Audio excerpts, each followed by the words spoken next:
here. Oh, wait, what was the last game I was playing? Oh, I was about to say, it's like, wait a minute, it should be there.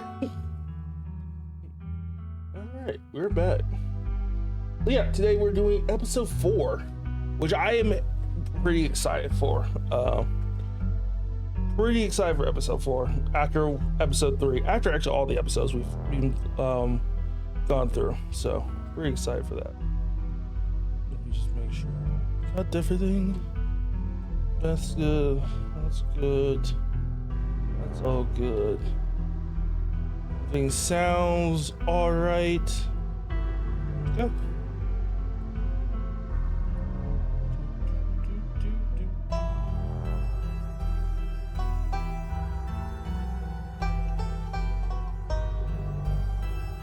Also, I'm also streaming on YouTube, so if I read a message and you're like, wait, that's not in chat, that's probably because it's in the YouTube chat.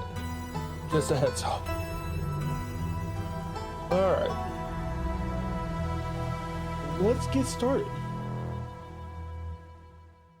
Would you like to see a recap before episode 4? Yeah, we just want the recap for episode 3.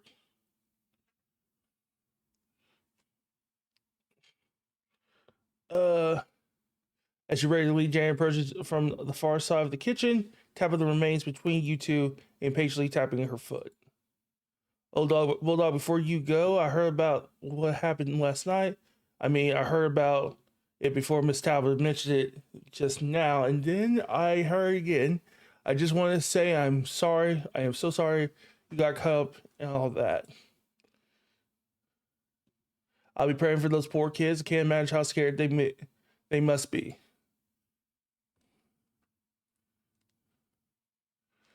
Morning, is the new blend ready? Of course. Would you mind keeping Miles company? Tell him I will just be a minute. Oh yeah, Bo. God, we met Bo last time. Oh, I feel so bad for Bo. Oh, excuse me. Wait, you're Bulldog, aren't you? My name is Bo. I'm Duke's boy. It's a pleasure to meet you. Mrs. Forsyth called me on the phone and told me you saw what happened to my daddy. Isaac, thought you weren't going to show up. I put 2 and 2 together, and I know you're related to the boss and the other guy. And their guys are all riled up. They're taking action. If they saw me out here with you, they think I was some kind of scab. But none of them will listen to me, especially now. They all got bigger things to worry about than a single missing minor. All right.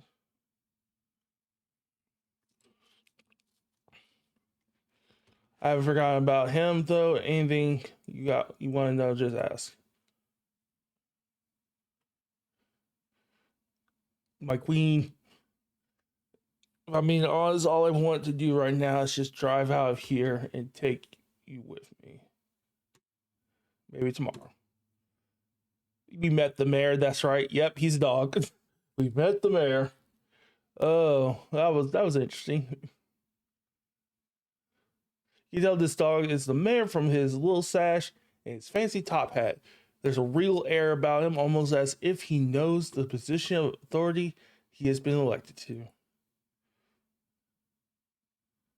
Ah, yes. We met the pastor. I kind of feel bad for the pastor, but I will admit he is a little creepy. Before you can catch up with your companions, you're intercepted by a nervous man with a cross around his neck. Whoever he is, you can feel his desperation to make a good first impression, a self-sustained and self-fulfilling prophecy. Sound like old Gretchen the mayor may have some unresolved issues, wouldn't you say? Yep, I'm Pastor Daniel. I take it you're Bulldog. Everyone's been buzzing about you.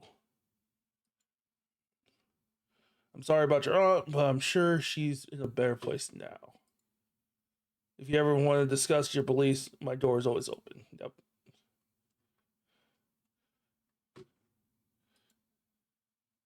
Oh yeah, we met a couple of people. We met a lot of people, man. The basement is what you might expect out of a torture artist who spends all his time confined to his studio. Discarded canvases line the edges while trash and sketches leak out from their piles in the corner of the room. Hiding it in the bare cement floor, ghoulish faces coat the walls and paint smearing out at their creator. Your mom's so scary. She can be a little tense, kind of overprotective, which I guess makes sense. Anyways, make yourselves comfortable. You'll have to forgive me for the mess. I've been distracted lately, haven't been cleaning much. Oh yeah, and I'm in the thought that uh she is Dr. Kelly is basically making her son sick. That's what I'm thinking.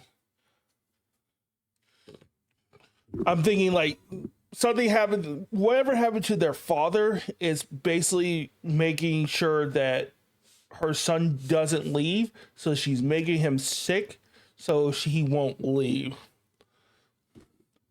Yeah. Dinner's already laid out. Dinner roll spaghetti and a light salad. Kind of actually picks at her food. Stella is nervously talkative, and Reese is suddenly quiet and tense. His shoulders tight as his mother perches on the chair next to his Dr. Kelly's eyes, all of you with a sharp, fierce gaze. Yeah, I forgot a lot. It didn't seem like it because the the haunting felt like it was a lot, but a lot did happen in the third episode. That's right. So I was wondering if we could maybe watch a movie sometime this week while Bulga is still in town. Well, I have to see how you're feeling. I can handle a moving doc. Yeah, we'll just be sitting downstairs in the dark. Risky is used to that. I'm sure he'll be okay. You're always overestimating how much you're able to do, Reese. This is why you keep getting sick.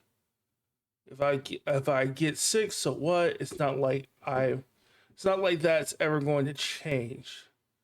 I'm sick every day, not getting better. I don't want to spend the last few miserable years of my life holed up in the basement alone just because seeing my friends has been deemed too strenuous. I'm an adult, for God's sake. I can't believe I have to ask for permission from my mom just to have my friends. And he starts stop witnessing pain. We skip the part where we find out there's one of those things in the clinic that's like been trancing us. Don't say things like that. I'm doing everything I can do to fix it. Yep, silence as Dr. Scully's eyes shoot up. Reese? Yep. He roughly pulls himself from the table and leaves. And then we have the entire haunting here. Hey, you're here sooner than I expected. Hope dinner went okay.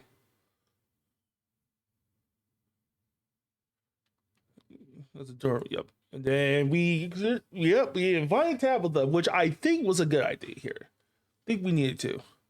Hold it. You're not taking my cousin along on any more of your little hijinks without me. Whoa. This is where I've seen it. It appears on top of the stage. Yep, and there's a trap door. Pull back the cover, reveal the hatch, the floor around stained with reddish brown. I'm going for it, and you open it, and yeah. Wait, do you hear music? Oh yeah, this was very creepy. The movie Stella. Then we saw Wayne.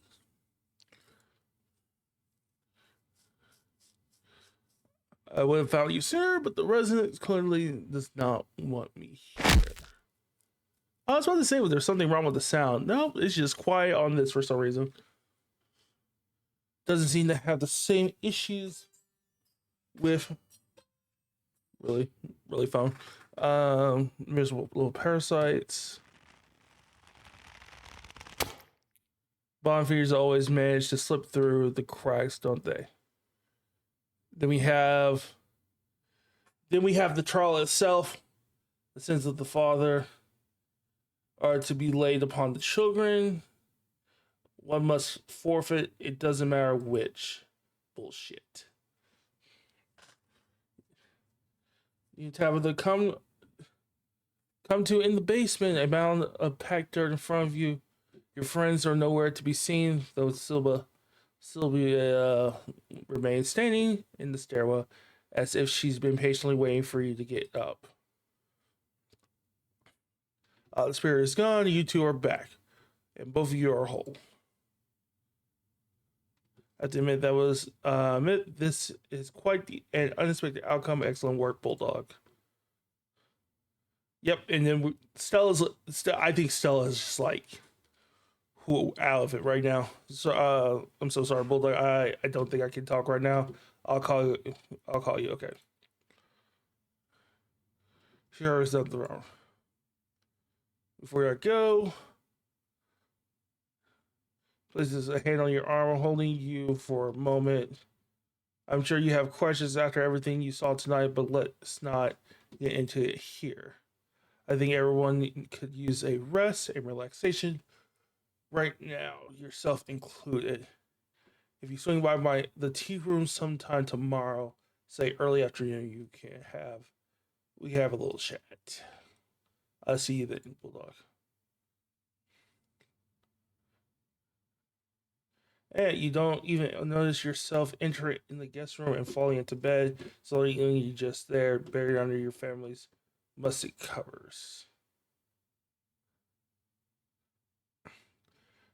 The spirit of Charles Shaw Jr. has been put to rest, but disaster still looms over the town of Scarlet Hollow. Still, tonight was a good night, and you fall asleep with a gentle, well-earned smile on your face. All right.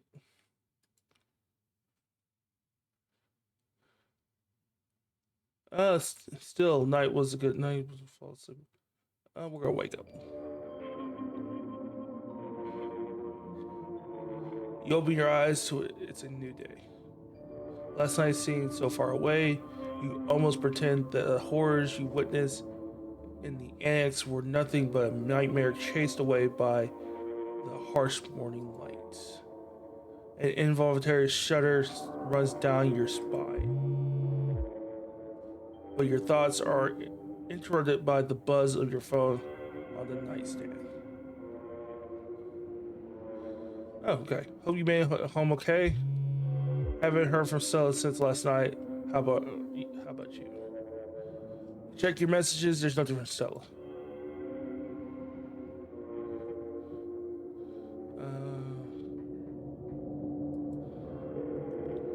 Dell. Hey, what's up? Just kidding. I'm not about to come to the phone right now. This is actually, I hate people with this. This is actually a recording of my voice. It isn't really me. Technology, huh? Anyways, leave a message or don't. I never check this thing. Mailbox is full. Cannot accept messages at this time.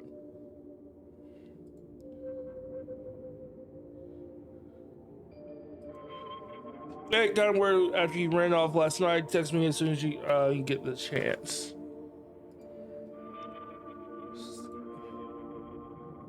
I haven't heard from her.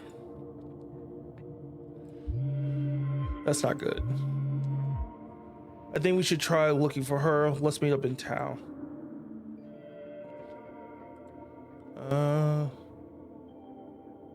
Let's take a shower real quick.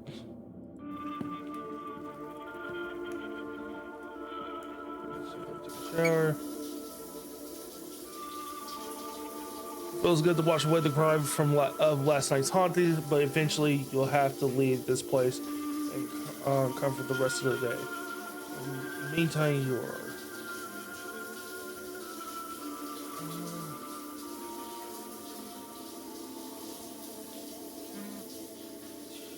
What am I thinking about here?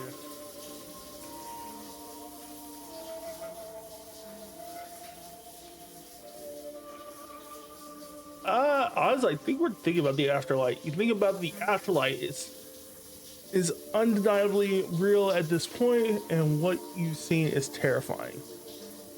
You're done here.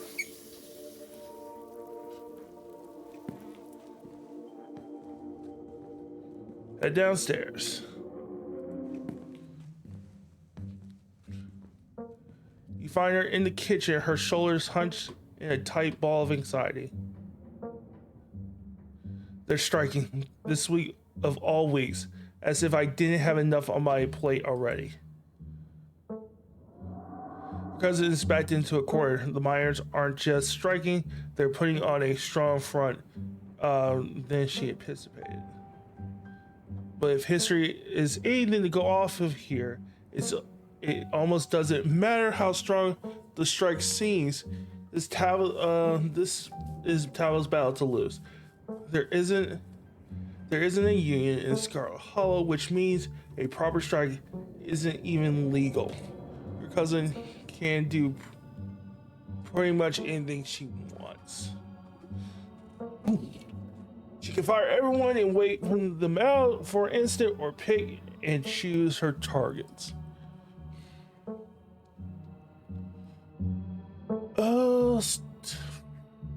Let's talk about the strike.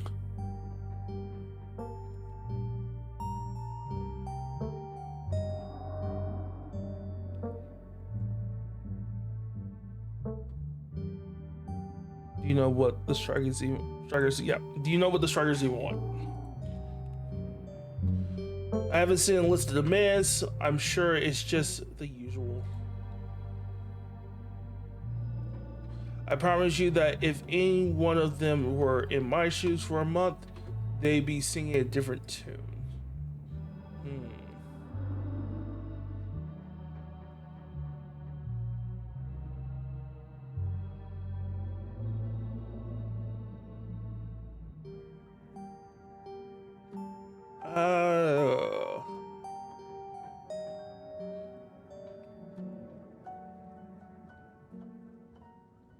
You're in a really difficult spot. Yep. Gee, heaven knows. Hopefully it'll all be over soon.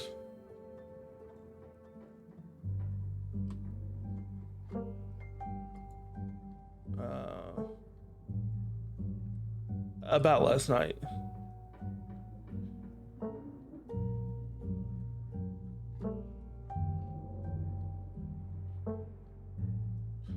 Yep. So ghosts are real. Still can't get over that. I can't. Sure. Tablet. Yeah, of course you can get over that. I don't believe you. What does that actually change about anything? I still have a mind to run, and you still have a funeral to attend. Okay. It feels good, doesn't it? Getting rid of something our family left behind like that? Sure, but you did most of the heavy lifting there. Hey, at least she misses. At least she acknowledges that. Have you heard anything from Stella? I can't get a hold of her.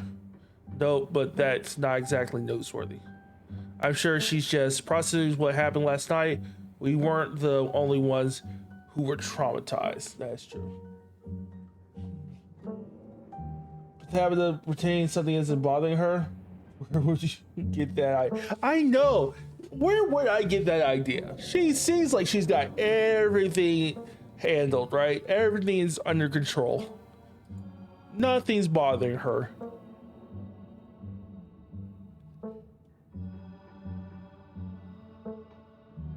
Any news about the trapped kids?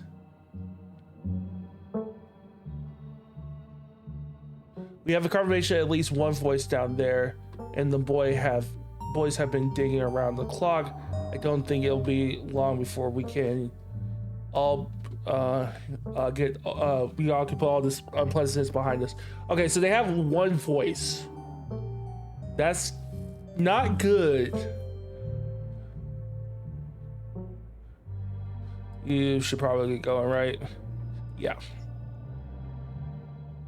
I've dogged long enough. Stay safe. No more hijinks. I can't promise that. But let me know if you get into trouble, okay? Okay. Tablet started to warm up to us. I like that. It took a traumatizing haunting for it to happen, but she's starting to warm up to us. I like that. It shows growth. Time to figure out the rest of your day. You know, we're gonna head to town. You head to town. You head to the front door and begin your trek down town below.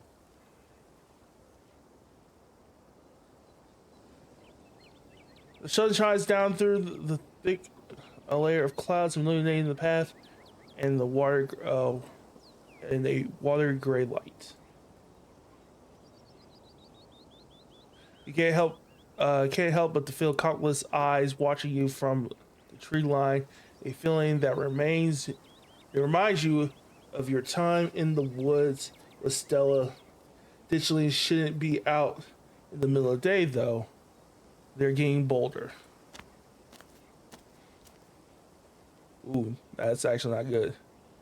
As you continue to trek to town, you pause to stare out at the mountain range beyond the hollard, contemplating a world that's blissfully unaware of the danger threatening the citizens of this tiny town. The world outside feels less real with each passing day, as the strange reality of what's happening in Scarlet Hollow gently uproots what you always taken to be the truth of our world. Your everyday worries seem distant, overshadowed by a fear and dread that hasn't stopped building up since the moment you stepped off that bus.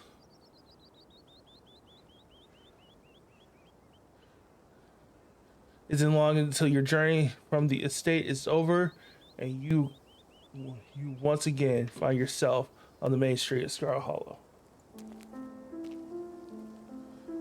Well, look, you made it down to the hill in one piece, thank God. I didn't realize there were so many of those ditchling things around, or I would have drawn up to get you. I can't believe they're outside during the day. It feels wrong. How are you doing?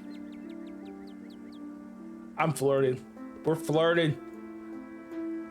Much better now that I'm with you. We're flirting. We made a decision. It was an easy decision. We made a decision though.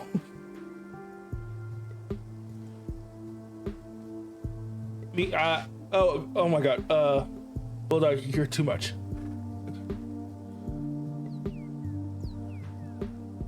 But I feel better too now that that you're here, even with everything we've been through. Being around you somehow feels safe.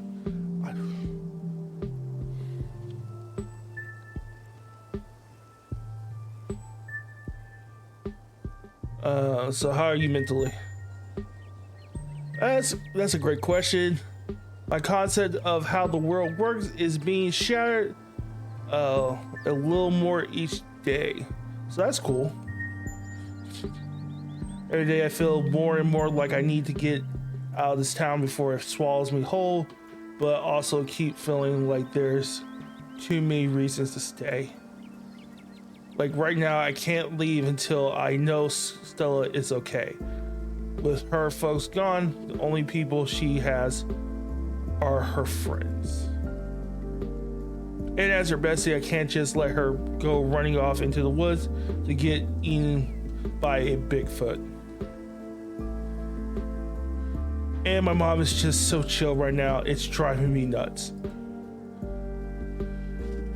She's not She's not giving me any answers about the shit she pulled last night. It's weird. It's just weird. Sorry, I'm ranting. But thanks so much for asking. That was really thoughtful of you, and it helped me. It helped to talk about it. If you ever need someone to rant to, I'd be happy to return the favor.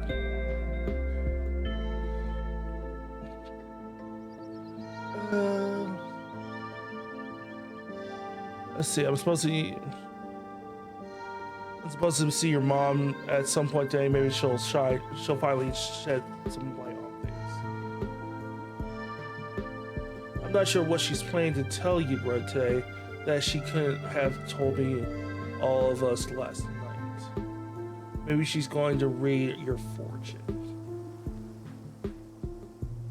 I should probably stop making fun of her whole new age mystic vibe. A lot's happened in the past couple of days, so it'd be plenty of time for tea after we looked for Stella.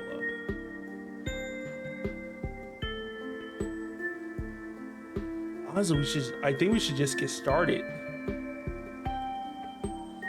Guess we should get started. Yeah. We're burning daylight.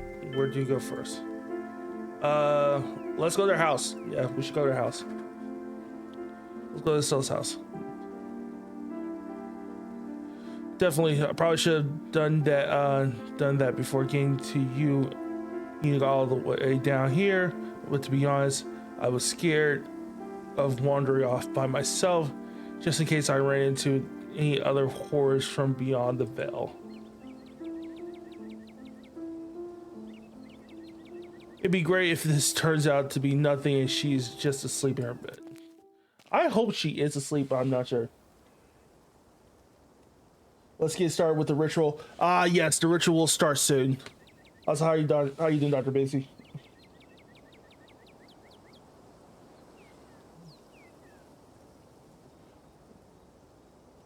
You make your way towards Stella's house.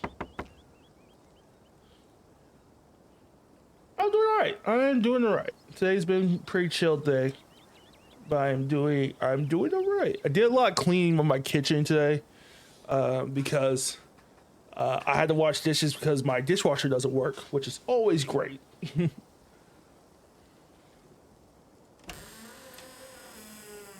It creaks open. This doesn't look like a break-in. It looks like somebody left the door open, Stella or someone else. I was in a hurry. When they left.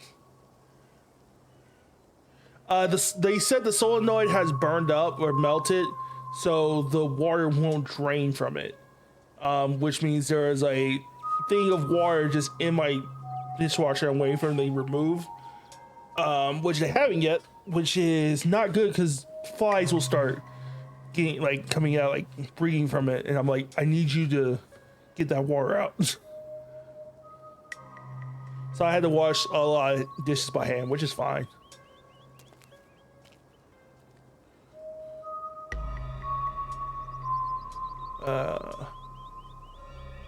Enter Stella's house. Yeah, it's super easy. I'm just waiting for them to bring the part up so they can replace it. You step past the threshold into Stella's house.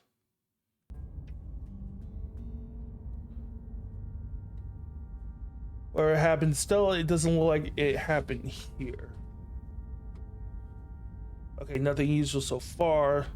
This is pretty normal living room. No blood, visceral, not even a tipped over lamp. That's good. Let's investigate the kitchen. Yep, thanks. Stella's kitchen is slightly messy. A couple of cabinets are hanging open, and a loaf of bread sits on the counter by a used butter knife. Is Stella's kitchen normally this messy? I wouldn't call it as messy. Stella's house has always felt a little sterile to me. This feels a little too lived in, if that makes sense. So maybe that's just because I've only been over when she was already expecting me. All right, what's being on the brand? Yeah, they were talking about it's an older model. I think they're gonna try to just replace the whole thing. You make your way down the hall to what you assume to be Stella's room. She's not here. Though it's a little untidy, it is the usual sort of untidiness that is custom that accumulates when someone doesn't often have guests in their room. There aren't any signs of violence. I better not hear a single comment about her room being messy. We're gonna check her computer. I'm not sure we should be snooping on her computer. Isn't that invasion of privacy? Well, there's clue we're missing.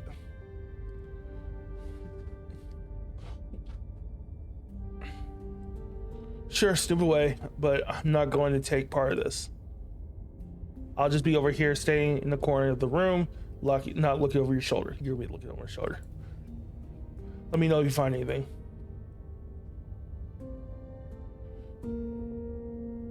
Stella's desk is horrifically cluttered. There are simply too many files and folders to fit on her monitor, and they're overlapping each other in a chaotic, multi-layered display.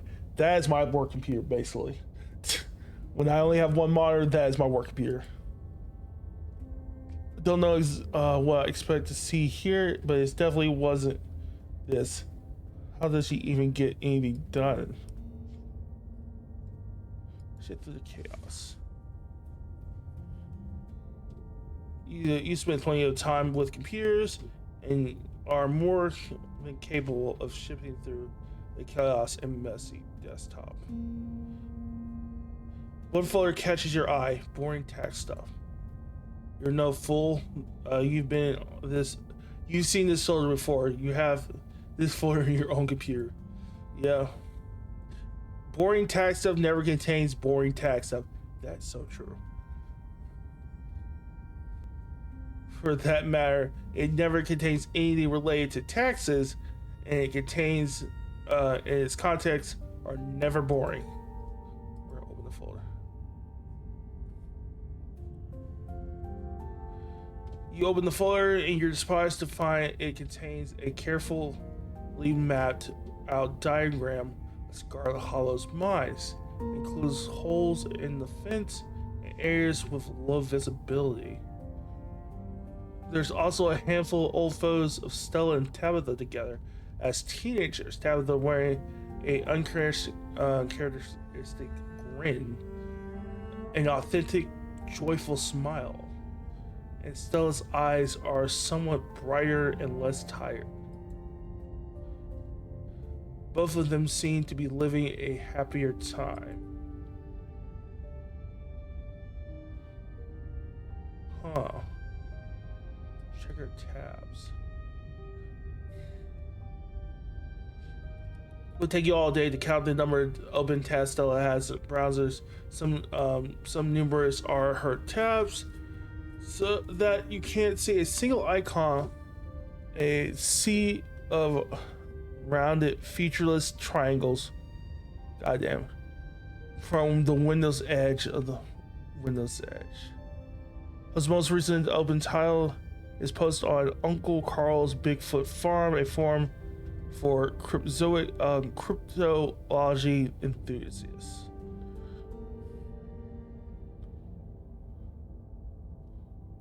You visited Uncle Carl's Bigfoot Farm in the past, despite the name, and despite the fact that posters call themselves Carl's Big Feet. The community takes itself very seriously, and it's one of the more consistent, actively cryptid boards on the web. The post in question is titled "Something Big is Happening in Scarlet Hollow."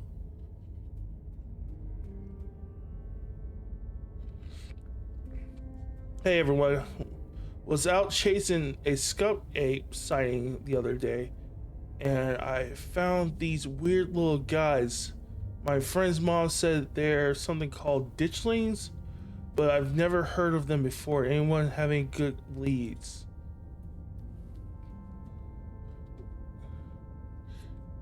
Camera isn't shaking enough. This is totally staged. Clean footage is some sort of cryptid nobody has heard of, except for your friend's mom. The only thing I'm seeing when I Google ditchlings is a city in England. Thought you were legit. Ooh. Okay. Guys, since when did high quality footage count as anything other than an actual evidence? Those things are terrifying. Since every low budget horror movie started doing guerrilla marketing, I smell an ARG.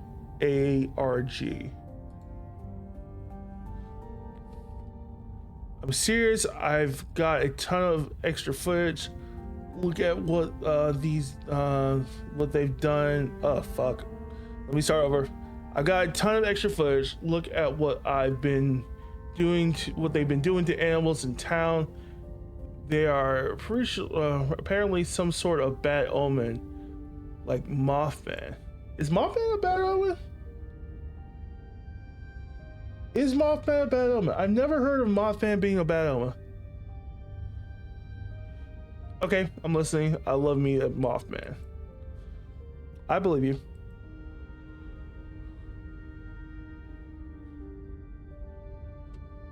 Ugh. Lucky you're falling right into her lap. I don't trust YouTubers. They're entertainers, not scientists. The thread continues into the next day. Okay, so one, this is an ARG. I would never, and two, you're not going to believe this, but we're going to an abandoned mine. We went into an abandoned mine last night to investigate things, and I'm pretty sure we found some Tommy knockers. Listen to this knocking we managed to catch on tape.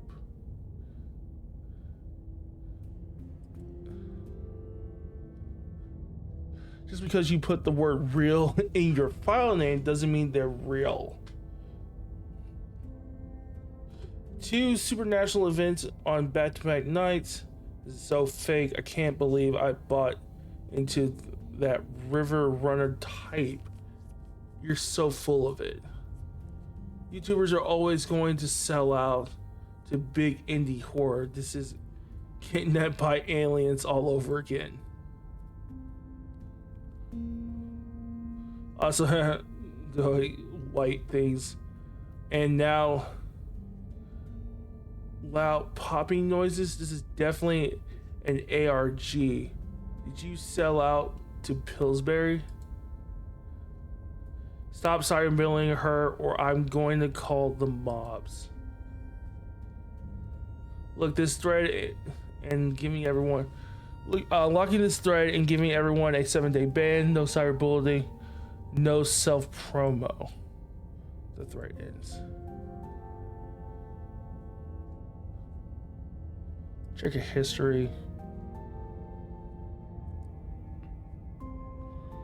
To the history, she hasn't visited any websites since Wednesday night. She came home after last night's incident. She didn't touch her browser. Her search history is almost entirely work-related. A furious series of queries for various monsters and cryptids that might fit the profile of ditchlings. That's it. I think we see enough.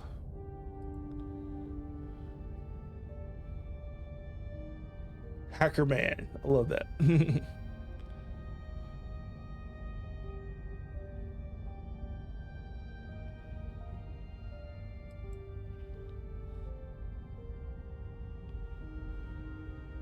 I love seeing someone's room before they've had a chance to clean it up for company.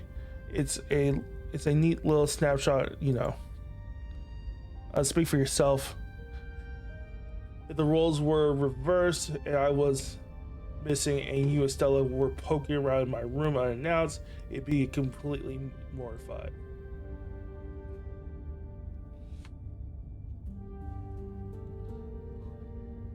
It looks like about 8 years after the start of the original sighting, somebody claimed that the sightings and before were tied to misfortune, like a bridge collapse. Oh, interesting.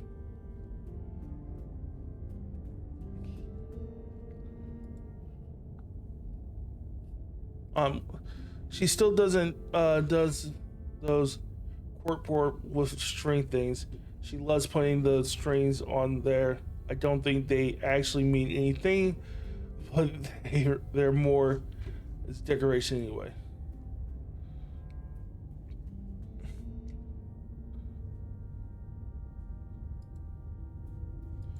All right, we're gonna keep moving.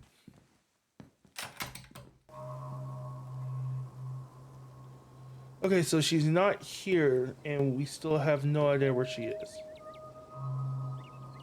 I thought I was overacting this morning. I thought she would have been just sleeping in or something. I can't believe she's actually missing. Where to next?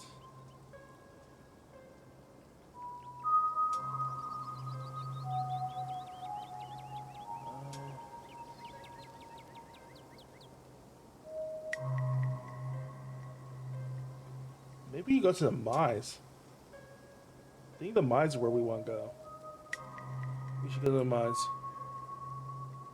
I guess there's a decent chance Stella went to find your cousins since they're friends. Oh, jealous. Alright. Wallabies, picking signs, and megaforms in hand form a human barricade around the entrance of Scott Mines. Is this a strike? They're striking?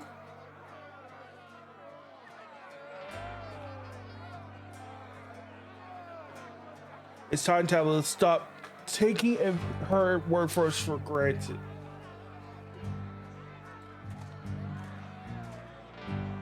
I hope it's not weird to talk to them while you're in the middle of all this. Well, if it isn't the boss's cousin. You might have fooled us the other day, but words get around fast.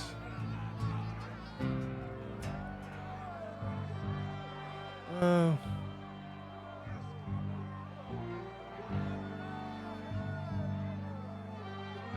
gonna ask about the kids. Ain't you worried about those kids stuck in the mine? We've heard voices, so we know they're alive. Now we just have to get them out. They're alive? That's amazing. They must be so scared down there.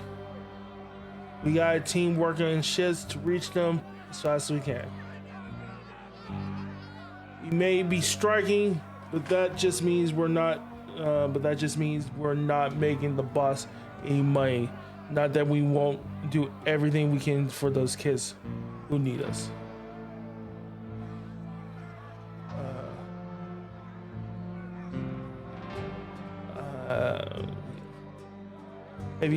Have any of you seen Stella? She's missing. YouTuber?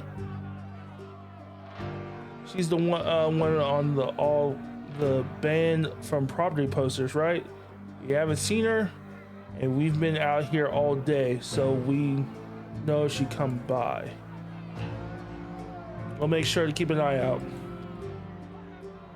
Can't say we'll be much help though. We'll just be standing around here for the foreseeable future.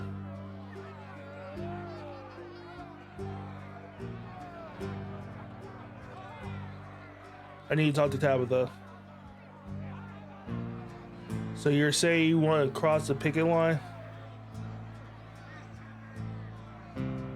You don't have to literally cross the picket line to get inside. That map you found in Stella's computer had a couple of blind spots. he could use to sneak in.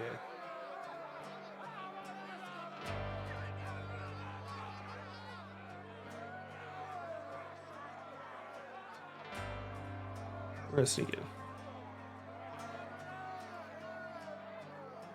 I guess that'll work, but I don't think it's a good idea for me to follow you. There, I'll just wait outside by the van. Alright, so we're sneaking in.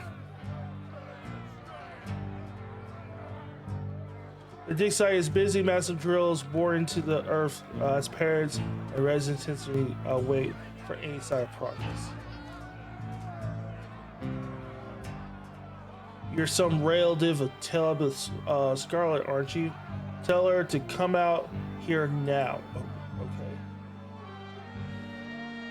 Alexis Van and I have been out here since yesterday morning. My child is down there, and Miss Scarlet has barely even made an appearance since she stood around doing nothing for an hour yesterday. Guess she's too busy hiding from her own workforce to come out here and let us parents know when our kids might be rescued.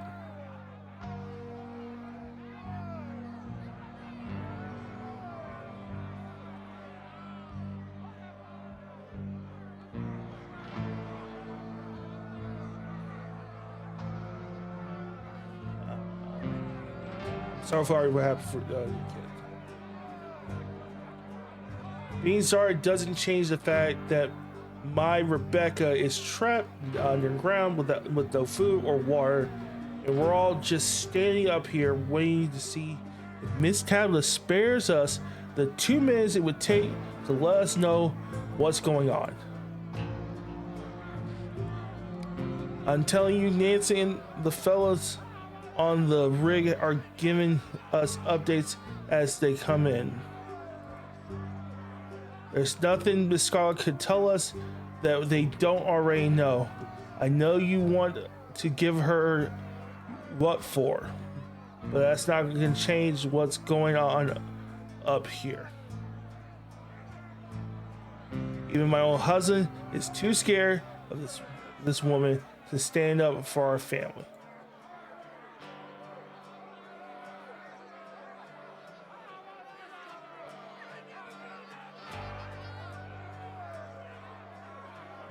How are we gonna do?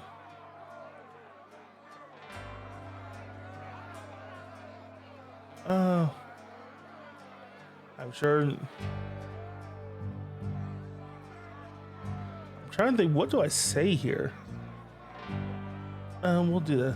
I'm sure Tabitha is doing important planning of her in her office, phone calls and whatnot. Are you saying that she doesn't have a cell phone because she's more than capable of taking calls out here?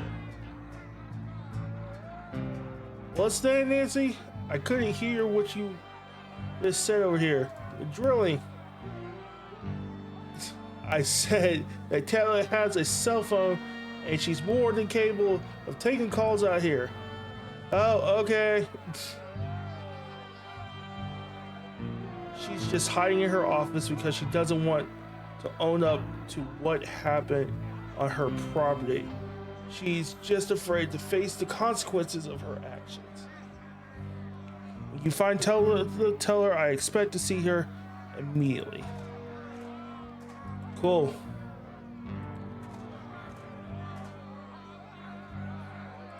Alright, we're going to the Tabitha's office. It's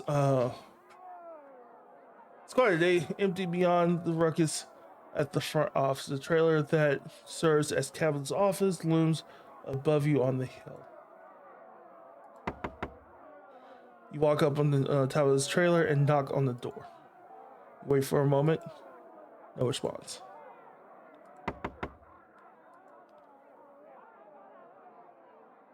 Oh, for the love of... Door swings open. Oh, it's you. Should I go? Yeah, and try not to get yourself noticed. You're trying not to get yourself noticed. It sounds like Tabitha found a rat. what we got here? Hey, do you have a minute? It's important. I really don't, but you're already here, aren't you? Make it quick. I already say you can leave, Rodriguez. We'll talk more later. The door clicks closed as Rodriguez leaves Tabitha's office. Jesus Christ. Instantly, you hear alone Tabitha rounds onto you. She grabs you by your collar, her face close to your eyes full of rage, her words as frustrated hiss. Listen to me, Bulldog, really listen. This isn't some fun little game, okay? This is my life, and if you value yours, you'll keep quiet about what you just saw. Okay, Tabitha, goddamn. I don't care if we're family. I can make the rest of your stay here a living hell if you cross me. Okay, goddamn. I wasn't gonna do that. Starting to get scary for a second. I just been pushed to the brink of this week. I can't have anything else go wrong.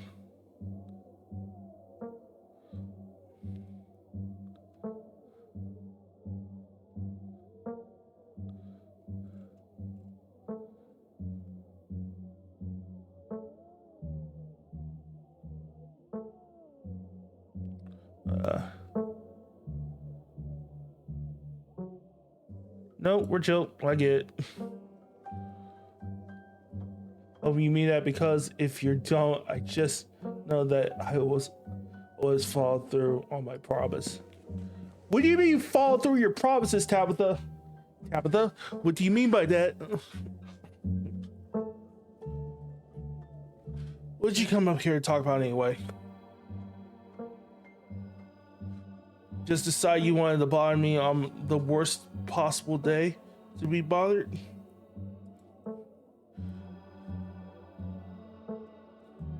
Stella's still missing. We've been looking all over town for her and don't have any leads. Why do things keep happening to me? Please, can I just have one day where only one thing happens? Tabitha grows its frustration. I'm sure she'll turn up, but I'll see if I can get a hold of her. I don't think looking for my missing acquaintance gives you a pass to do anything dangerous. You're forbidden from doing risky things, even for what you might think is a good reason.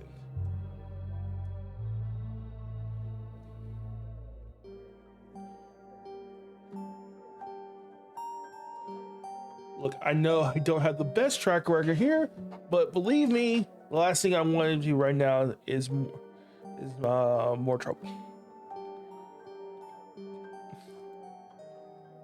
I'm gonna choose to believe you. Not that I will do much good. You're like a magnet for danger.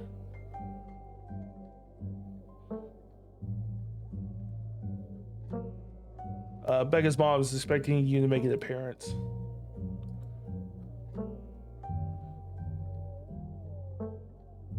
You probably should. I have a lot on my plate right now. The men working on the dig site are professionals. I trust them to do their jobs. Okay.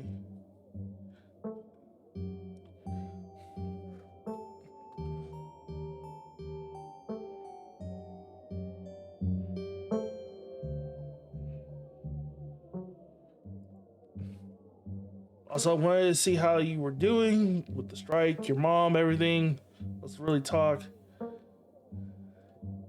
Did you really think I want to have some kind of heart-to-heart right now? Sorry, Dolog, but I have work to do. So you're probing questions for other time. Or never. I don't care which.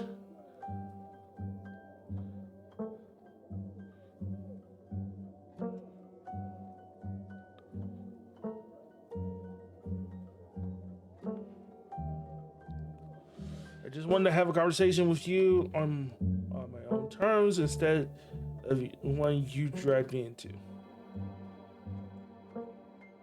Uh, I'm just trying to connect with you. Are you? Is that why you keep ignoring everything I say to spend time with a bunch of strangers instead? Okay.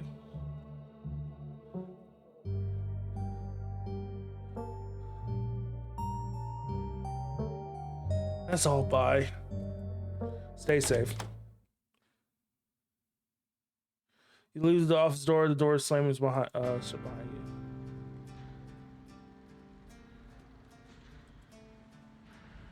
Don't look like you found any new leads. It feels like we've done our due diligence here. Come on, I'll drive us back to town. We can figure out our next move from there. Where is Stella? Where to next?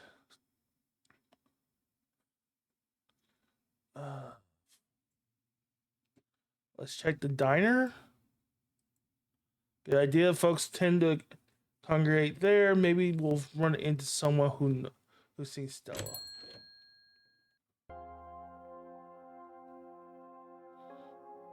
The diner's busier than you've ever seen. It's small but it's packed with miners. Hey, hope we weren't planning on spending any quality time in the diner today. Looks like we be hosting a meeting for the foreseeable future. So I guess this is where the miners are setting up shop. This is great for business. These fellas can have as much for coffee as they can drink if they keep paying in like this. The miners didn't even notice you entered the diner, and instead of speaking in hushed voices, they argue with each other loudly enough for you to easily overhear. I guess the shift schedules are pretty brutal, and I like more vacation days. I love to be able to see my family around the holidays, and better health benefits would be amazing.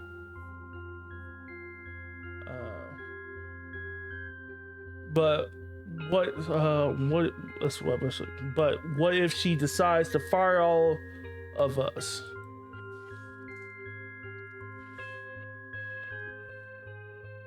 Hold on. Something was supposed to happen there.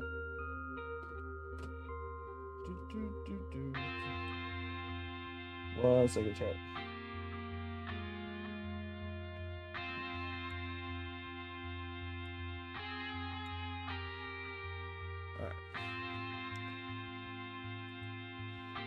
Hey, careful, folks. Smith just let me know that the boss cousin over there was snooping around the mine. Let's put this discussion on ice until we know we won't be overheard. Too late. Conversation cuts out, and an uncomfortable silence falls over the diner as the miners watch you with suspicion. Hey, have any of you seen Stella? She's missing. A YouTuber? No, we ain't seen her. As you can see, we got a lot going on today. We appreciate if you didn't butt in. Here's his voice drops to a barely audible mumble. Hope she's okay. She hasn't been around, but I'll let you know if I hear anything. I guess we should get going.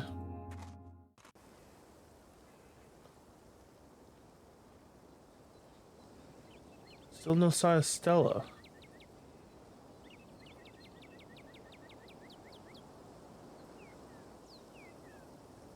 Let's check the church, maybe?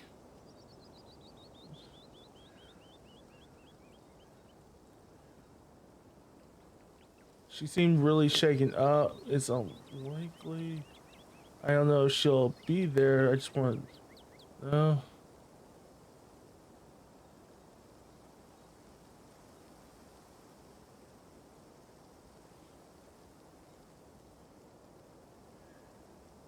You're right. You're right. Yep.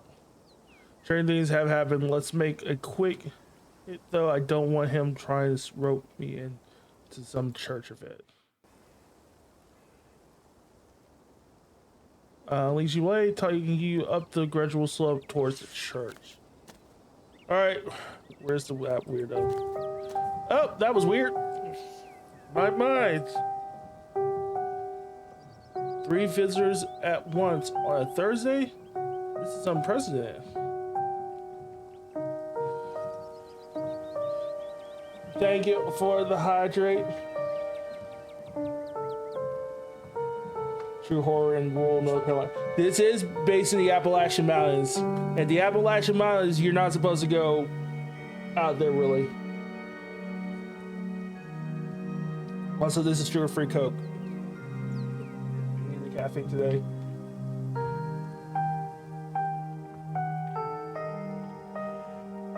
How you doing, Foxy? Also, thank you for that hydrate, Gunner.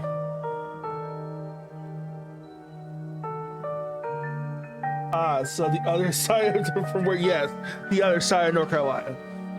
So we're talking like Boone, like going towards, like for you it'd be going to like Asheville. It's like the Boone, Blue Ridge Mountains, all that stuff. I'm doing all right. I'm doing all right. Well, yeah, welcome on in. There was supposed to be something happen. Hold on. Something was supposed to happen. It did not happen. I'm a little upset it didn't happen.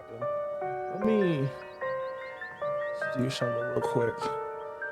But yeah, welcome on in. We're trying to find our friend right now. Let me just. Why did the voice not come up?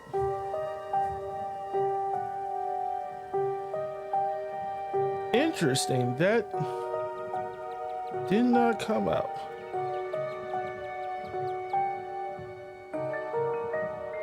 Huh.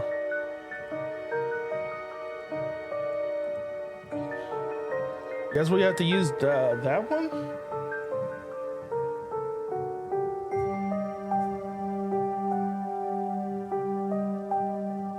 I don't think I ever get over that. Yeah. Hold on 1 second.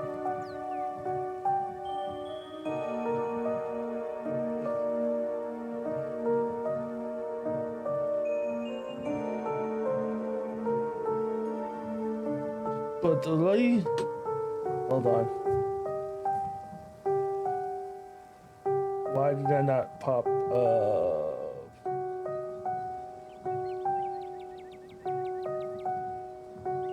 One second, Jack. Just trying to fix something here.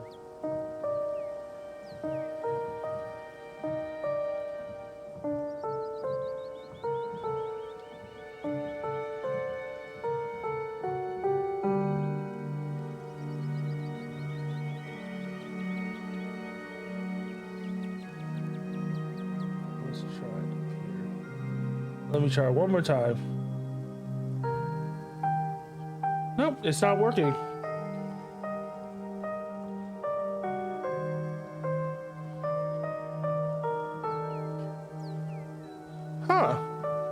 It stopped working. I'll have to fix it later. But yeah, there are gonna be wheel spins. For each sub, there is a wheel spin now. Okay, so he said 3 visitors, so still it had to come to the church.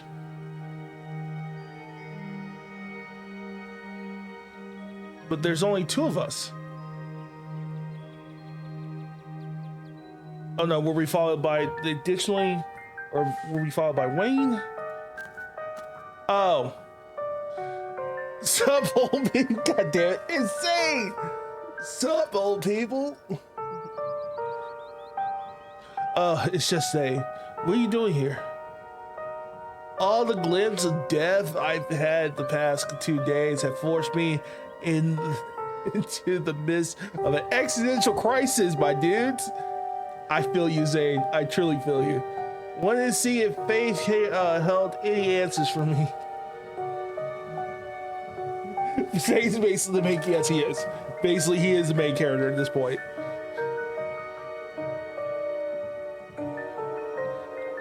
Alas, I have not yet found solace, I see. Give it time, Zane. It sometimes takes a while for the Lord to work his way into your heart. But when he does, you won't regret laying him in. But be sure to look over those pamphlets I gave you. And of course, I'm always here to talk. Sure thing, Pastor D. Peace, y'all.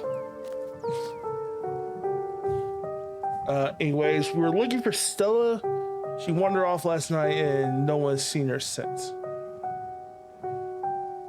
We're starting to get pretty worried. We hoped maybe you or Jane had seen her. I can't speak for Jane, but I'm afraid I haven't seen neither hide or hair of Stella. If you'd like to talk to my wife, she's over by the alpacas. Though, Bulldog, I was hoping we might be able to talk in private. What do you have to say to him? You can't say to me, say in front of me. Please, if you don't mind, this is a personal matter. Personal for whom?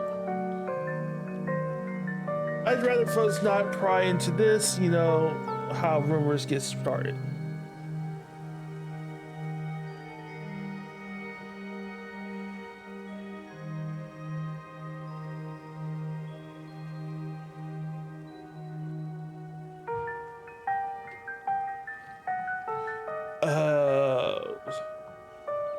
Yeah, I'll talk to him in private.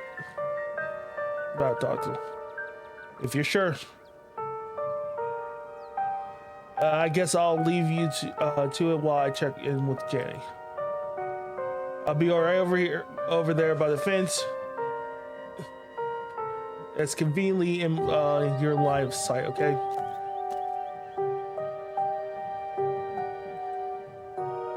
I'm so glad you decided to come up to visit me. So many young people these days seem to think they can solve all their problems on their own. Meanwhile, God is right there ready to help them, if only they let him into their hearts. Pastor Daniel, I understand you are a man of God. You are a little creepy. I'm sorry, just a little creepy. Pastor eyes darts back towards the alpacas.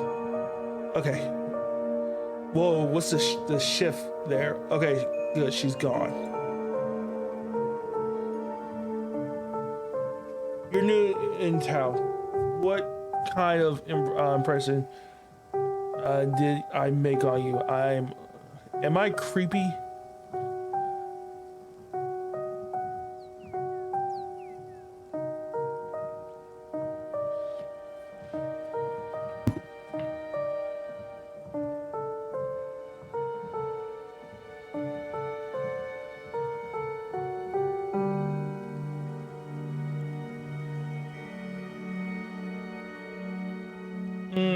What do I do? I need to figure out. I don't think you're creepy. If anything, you've been extremely warm. You haven't really done anything wrong, but you have no chill. I think that's a good answer. You haven't done anything wrong, but you have no chill. It's hard to open up to someone who's so tense and uncomfortable. That's a harsh truth you sling at me. It wasn't always like this, you know, but believe it or not, before I moved to Scarlet Hollow, I used to be pretty popular. I miss his lady, see. Yeah.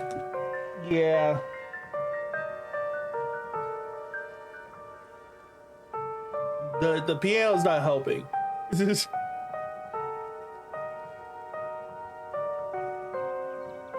I was one of the cool kids over at Harvard Divinity School.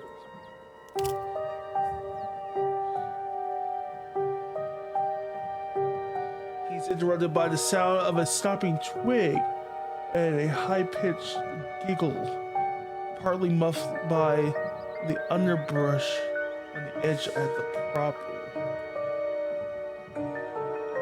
So come out there. You know you're not supposed to play in the woods.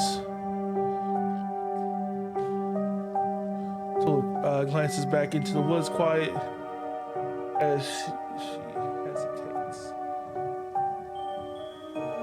So, are you going to be good, or are we going to skip story time tonight? I'll be good. You don't have to skip story time. I won't go into the woods, I promise. I know you want to because you know it's too dangerous for little girls in there. Why don't you go help Mama with the alpacas? It's just about time they got fed and you can give them hay. So he has a kid, okay.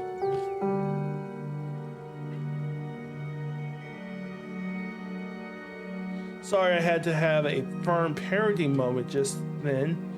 She's been trying to run off into the woods a lot lately. And it's really dangerous even for adults. There's this massive trash dump not too far past the trees. But it must be at least 50 years old. So there's a lot of grown over. It looks like it's part of the landscape. Oh yeah, we know about that. But if you accidentally walk onto it, you might find yourself falling into a heap deep mound of rusted cans and broken glass. Tula made up some imaginary friends and keeps telling us that they want her to go out there. Like the word of some fictional creature she made up is going to convince us it's a good idea for her to play in somebody's old garbage. What? Okay, so yeah, we definitely need to go out there. But she's 7, of course she would get some fun little idea like that.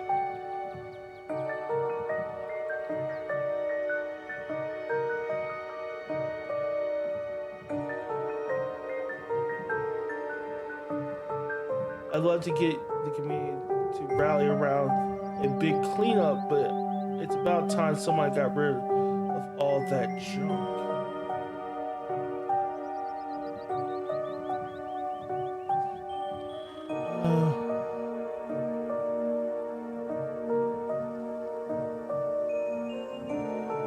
Oh, Tetanus Lake Stubble told me about it. Tetanus Lake, that's an accurate name. I wonder if Tula would stay away if I start calling it that, or if it would only make it sound more alluring. How big of a trash dump we're talking with a weekend of hard work clear out. Maybe if you had construction equipment and a team of professionals, it's a big area and I have no idea how deep it goes. Oh shit. In the meantime, I'm just making sure Tool knows not to go near it.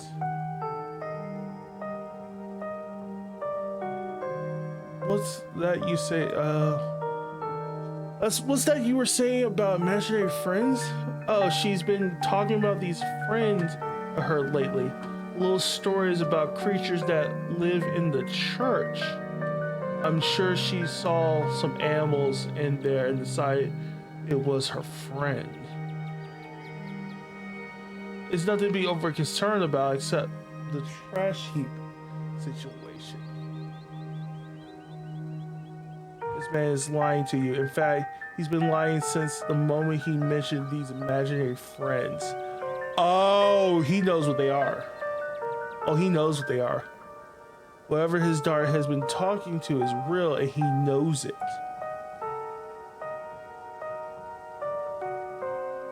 Sounds to me like you know exactly what she's talking to.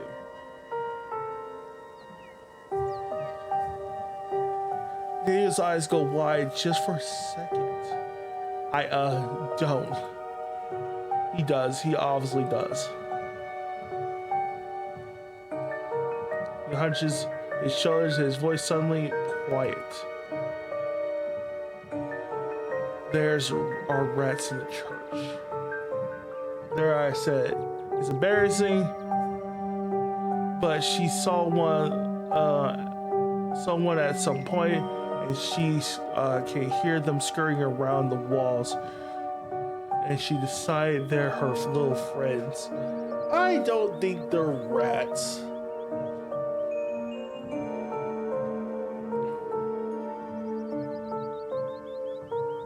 Please keep this between us. I don't tell Jay. I don't want her to know nothing.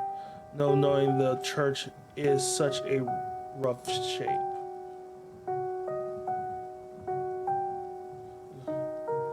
Out of the courtyard, you see Connie walking back to you two. She must have finished talking to Jay.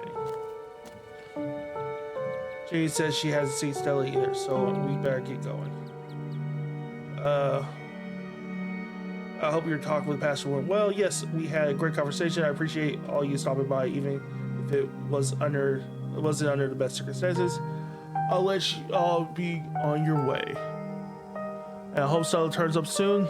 I'll put in some good prayers in the big man for her. All right, thanks. See ya.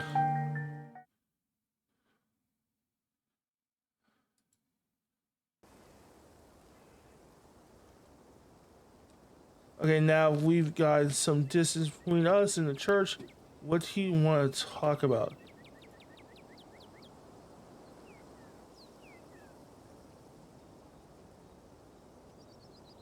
Tuples apparently made some weird imaginary friends. We might need to check on it later this week. Kids make up imaginary friends all the time. President says that there's a rat infestation in church and that the rats are her friends. I don't know, it seems weird.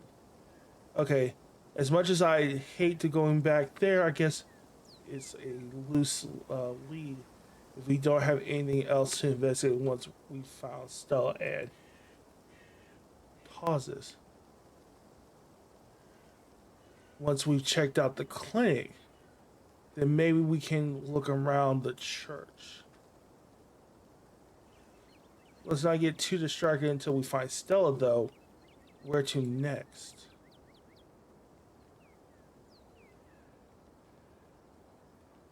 We'll still chat to Oscar? I hope nothing else happened after we all went home last night.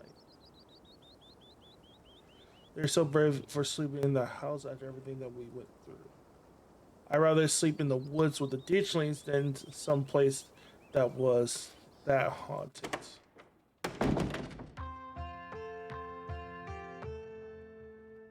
More light streams in through the library's large windows and the bright daylight. It's only once the place is comfort and all the minutes has fled into the wake of Charles Jr.'s departure. No ghost, thank God. I was not up for an encore. I guess Oscar must be in the back. I know that's where I'd be if I finally got my house back. Let's go. Make your way towards the back of the annex. It feels strange to be back here in the light of day, as if the events of the previous evening were all just a terrible dream. This hallway creeps me out. Oh, good morning. It's so good to see y'all, all of you. Please come in.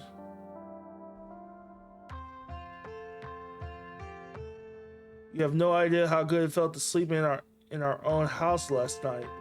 I thought I was I suppose I didn't go too much.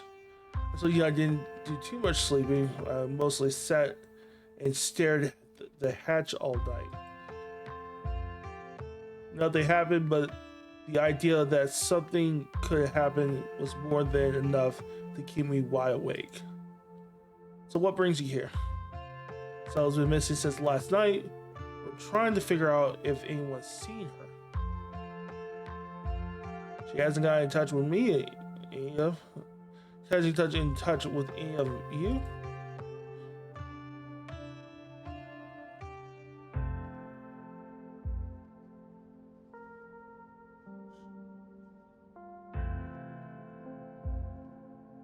Nope, I have no clue where she's gone. That's not good. I haven't seen her since she ran off last night. I feel terrible. I should have done a better job of guarding her eye.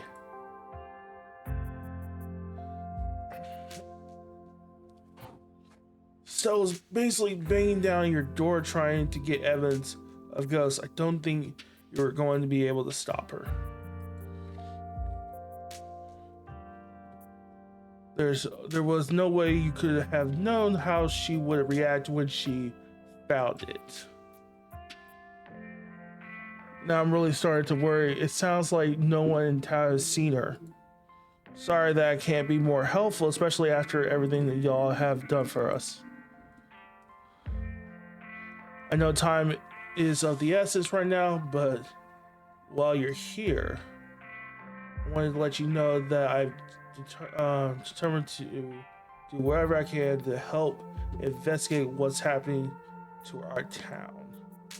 I was hoping we could compare notes.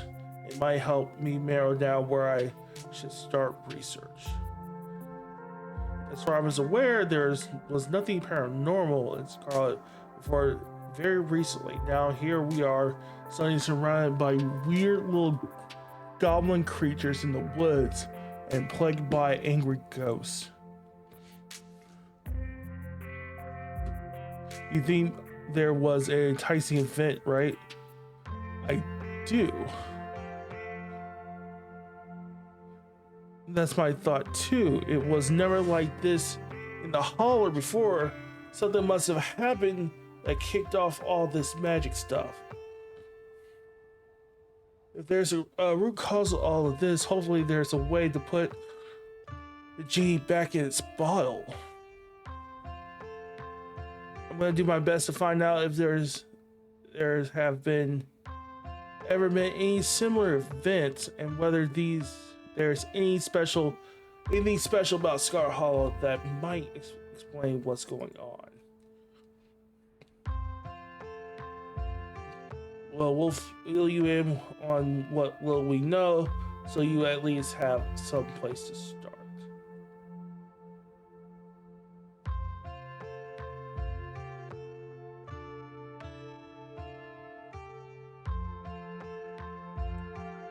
You find these weird stone seals. There was one in the mines, another one in your basement. There might be more. These are those carvings you mentioned last night, right?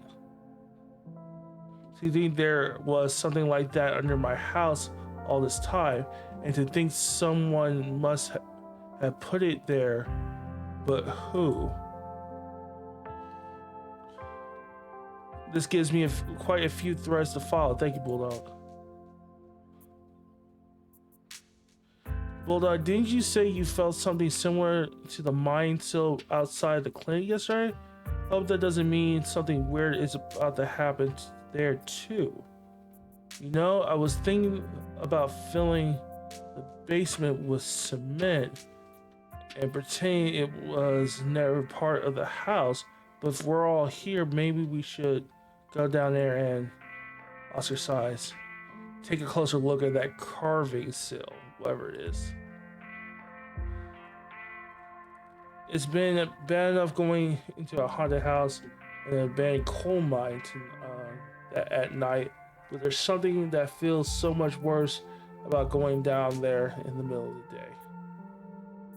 I can't say I'm thrilled at the thought of it either, but we need to do whatever we can to start getting ahead of things.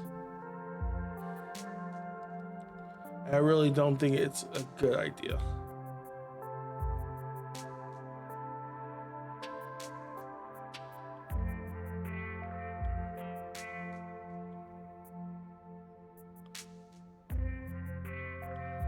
We're going down there. Couldn't agree more. After everything you've been done to keep my family safe in the past days, I'm not gonna risk losing our house because it was too scared of an old stone carving. I guess I feel like this is a bad idea. You don't have to go down there with us. You can stay way upstairs.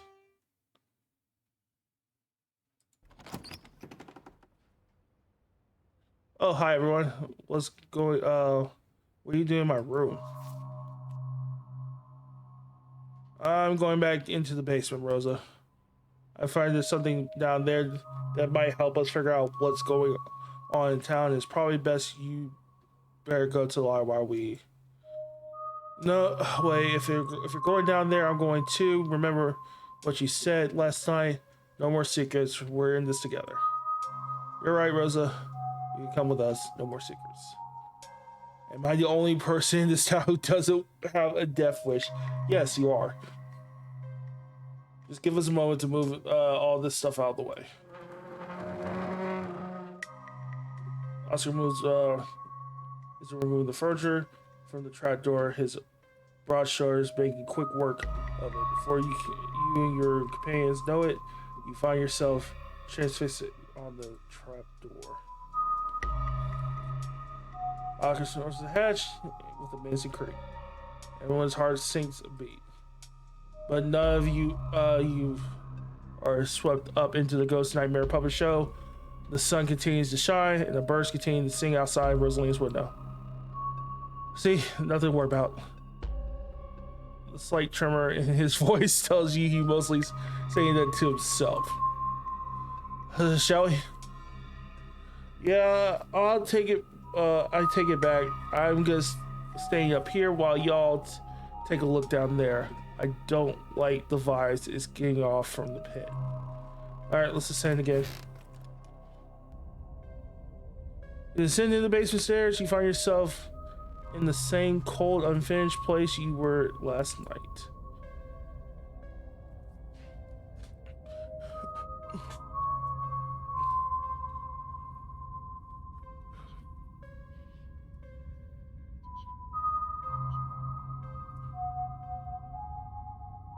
I'm gonna have to get rid of that real quick. Where was I at? You can't shake an oppressive feeling, but whether that feeling is driven more by the trauma of the past night or something more tangible, you're unsure. Well, I guess whatever we're looking for is in that pit. I guess we should take a look. Oscar walks up to the burial site, seeing eyes widen as he peers inside.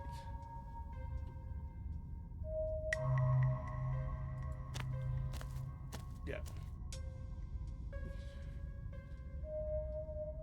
The eternally screaming remains of Charles Shaw Jr. are exactly where you left them last night, staring back up at you from empty sockets. The carving lies beneath them, the heavy cold stone acting as his coffin.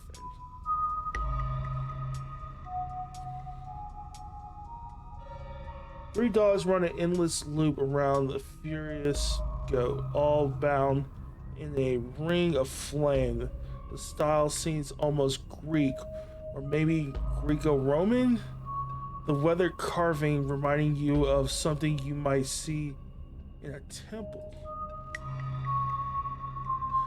Gross, he's rotted all out that rock. You have no interest in going any closer. This carving has troubled ribbon all over it.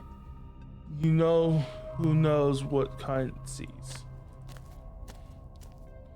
Charlie. He looks so small. Don't touch it. I have to call Dr. Kelly about this. We should put his body to rest, right? That's how these things usually go. He hasn't popped up out of the grave or decided to make any of us into puppets, or maybe he really gone for good. I think so. That's gonna make it a lot easier to sleep tonight. Does this mean you'll let me sleep in my actual bed? Well, let's give it one more night. I still don't know how I feel about you sleeping on top of that rock.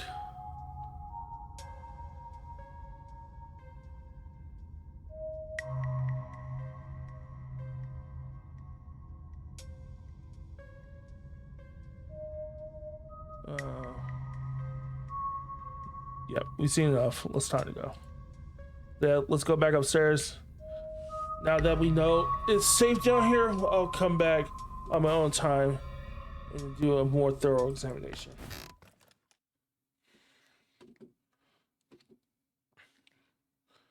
All right. Yep, that's not creepy at all. Chat, just not creepy at all. Boom, boom, boom, boom.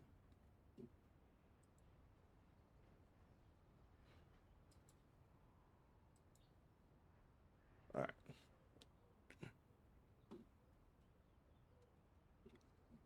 As soon as you and all are on one place, Oxford closes the trap door and moves the pile of furniture back in place.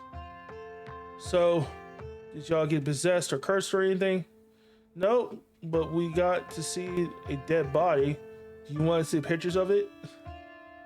I'm okay, Rosalina. I'll be back to check in on you in a minute. I got a couple of things I have to finish up with these folks.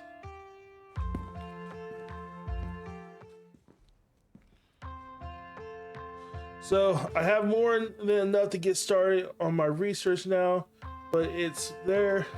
But is there anything else I should know about?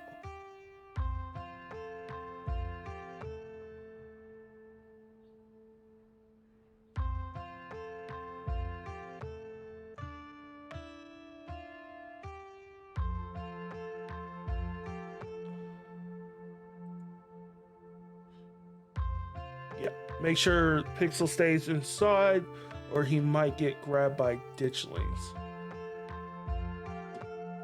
Ditchlings are those things from the woods, right? With those faces. They snatch animals and do some kind of parasitic egg laying thing. So unless you want one of those things to pop out of Pixel, you better keep him where it's safe. Will do. I can't imagine how devastated Rosaline would be if something were to happen to him, especially after everything she's been through.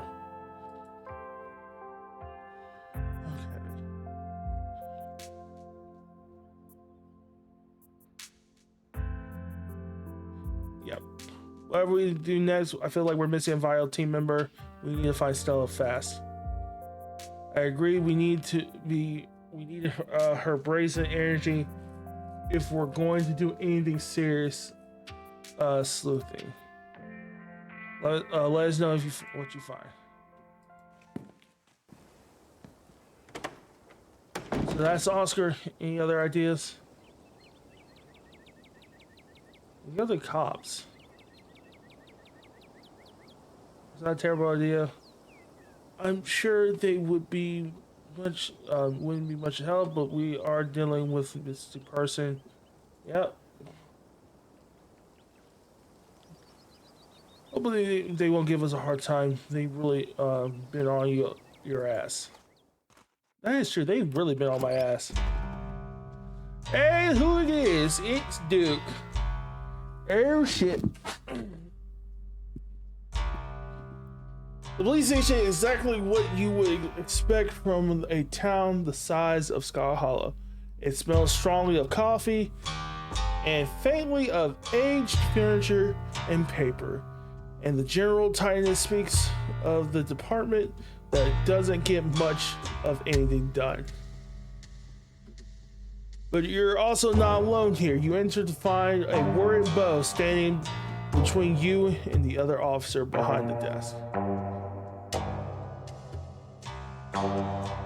Big Bay wasn't just a punk and Deputy Franklin, sir.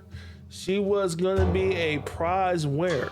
Raising her was the last thing me and my dad did together. She's important to our family. The Scarlet Hollow police are spread pretty thin at the moment, young man. Any property dispute will have to wait. If indeed there is a dispute to be had. Are you sure it wasn't some animal that took your vegetable? Sir, you know Mr. Rain thinks that land belongs to him. He probably thought Big Bay was his to take. He ain't coming to his door, so for all I know, he might be all the way to the state fair by now with our pumpkin. Ain't there something you can do about it?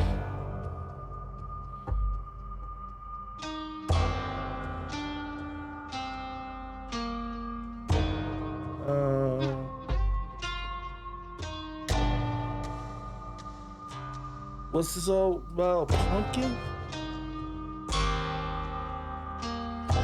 Julius stole Big Bay, and I'm trying to get the police to talk to him. And I've been telling Mr. Calloway that there's no way to prove who the vessel in question belongs to. If there is no documentation, it's your word against his. Cowboys and trains have been at this a long time. From some feuds from over a century ago split the families, and they've been at it ever since.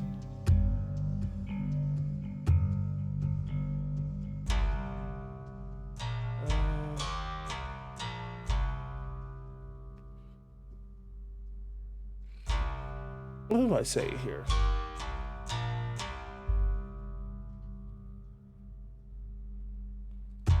I don't think Bo's asking you to throw Julius in jail or anything. Why can't you just look into him? Bulldog, is it right? I ain't asking so much. You know, Mike, it sounds like Bo has a real case here. It's not just two neighbors getting angry at each other. Probably been stolen.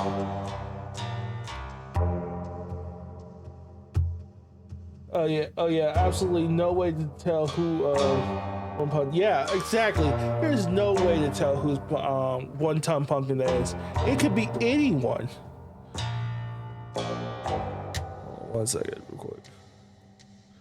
As much as I love the music is a little loud in my ears, I had turned down just a bit.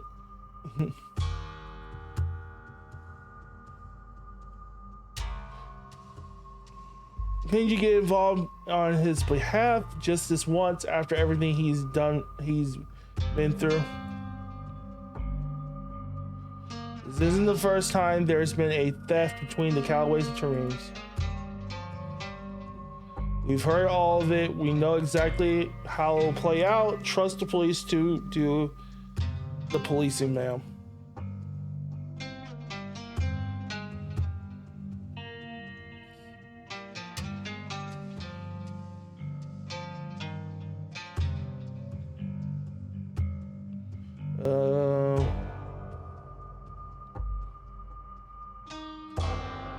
What would it take for the cops to get involved? Why are you looking to escalate the situation? None of us are planning to do anything escalating. We're just asking questions. Good, let's keep it that way.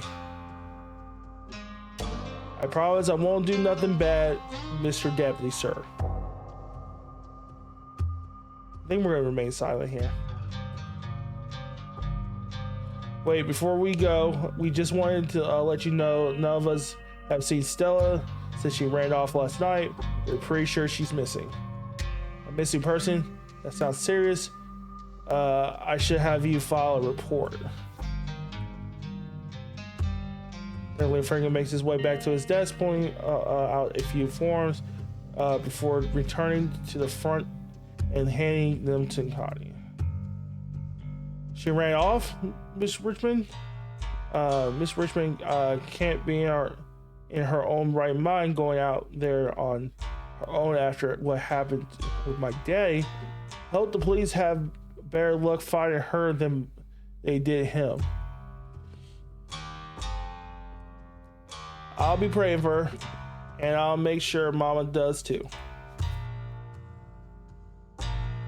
Thank you, ma'am. I'll get this filed right away. Good luck out there. I hope Miss Richmond is all right and y'all find her soon.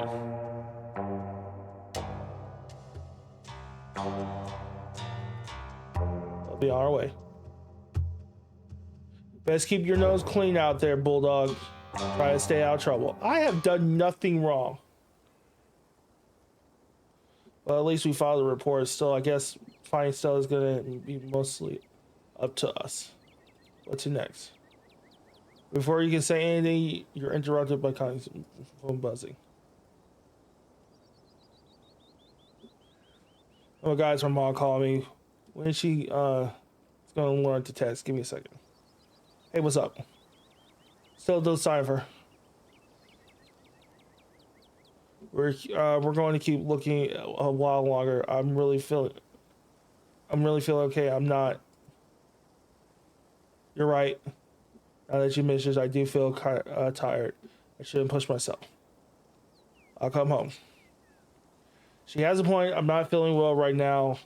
I've got to get back to the general store. Maybe some tea could help. This really crept up on me. I was doing fine until. Oh shit, she's losing her balance. I must have been running on adrenaline. She stumbles, bumping into you before regaining her balance. Oh shit. Sorry. I think I just need some help getting home. I'll have some tea and maybe lie down, and then we can get back to looking for Stella. He leans on your shoulder for support, and you help her back to the general store. Thanks, and sorry, this is embarrassing.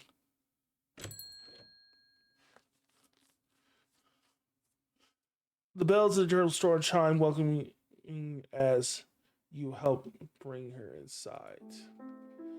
Oh dear, you poor thing. This is why you were supposed to stay in bed today. If you keep running around like this, you're going to take you so much longer to recover. Thank you so much for getting her home, and I hope you're feeling better after last night's fiasco. Hi, Mom. Go on, get up to bed. I'll be up in a minute with some more tea. And Bulldog, once she's all situated, I believe I owe you a chat. Hopefully we can start getting to the bottom of whatever's happening to the town. Wait, if you're talking mystery-related stuff, I should be there. So you've done enough today, and you've never liked when I do tea reads anyway. I'm sure, Bulldog, I can catch you up once you're feeling better. Okay, you're right. I'm not feeling well. I should really lay down. She heads up the stairs and disappears without saying another word. Whatever that was, it didn't feel like the same person who stormed out of the general store just yesterday morning. That person wouldn't just do as she was told so easily.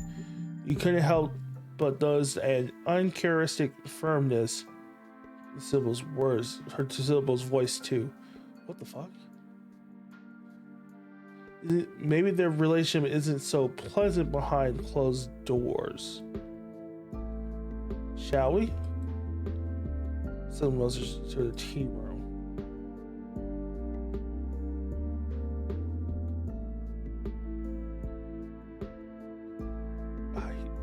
Yeah, we'll go to the tea room. I'm so confused. Please have a seat. I'll bring you a fresh cup. All right. We're gonna save here. Ooh. We're gonna save here real quick. We're gonna take a quick break, use bathroom, stretch, all that. I'll be right back. Don't go anywhere.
I am back. All right, we're back. Pause music. Let's continue on where we're at.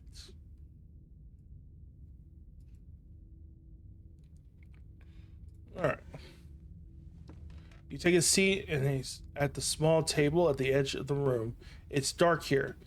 Uh, Only a sliver of sunlight is able to filter through the heavy curtains, supplemented by a bright grow lights over the plant in the center.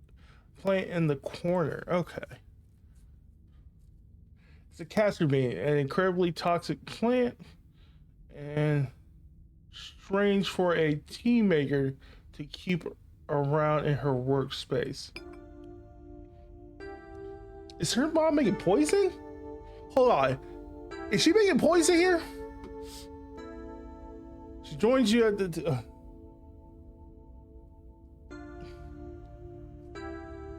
I went outside and touched grass. I'm glad you went and touched grass, man. How you feeling? Also, if you would like to join me in the VC, you can. But how was that grass touching?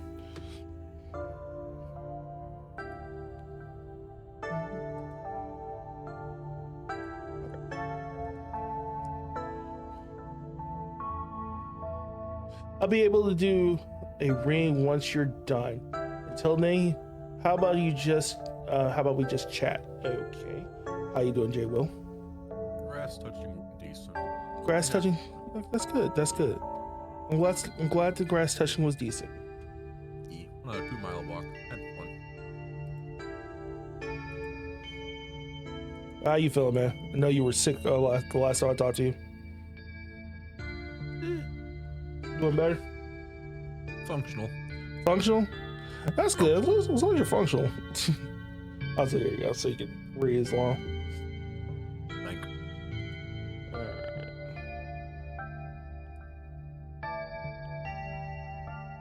All right. Okay, so she's got a toxic plant in her tea house, like very toxic plant. She seems to have like there seems to be going on with her and her daughter. And there was that weird conversation she had with Tabitha, like she was just like, "Hey, no one can know about this." She's a witch and she's summoning the cryptids. You know what? That could be it. She could be summoning the cryptids. Also, the haunting, there was like a strange woman in the haunting that told Charles Shaw Jr. where that carving was. And I wonder if she knows who that person is. Probably. Oop, I hit whatever I hit. Some of the plants in here are toxic. Castor bean. And you know the Lander in the corner behind me, they can produce ricin and rat poison. Man, why would you need to make that? Those are why you need to make these. Can be used too. The castor bean can also make castor oil, which can be used in cooking. That is true. Respectively, it seems to be a strange way for people who. Yeah, but my thing is, like, she doesn't seem like the type of person who makes castor oil. She makes tea, what we're supposed to believe. Fuck if I know.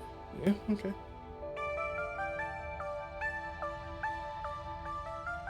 Aren't you sharp? I mean, appreciate your plants regardless of whether they can be used in tea. Orange blossoms are beautiful, and the castor bean has such massive leaves.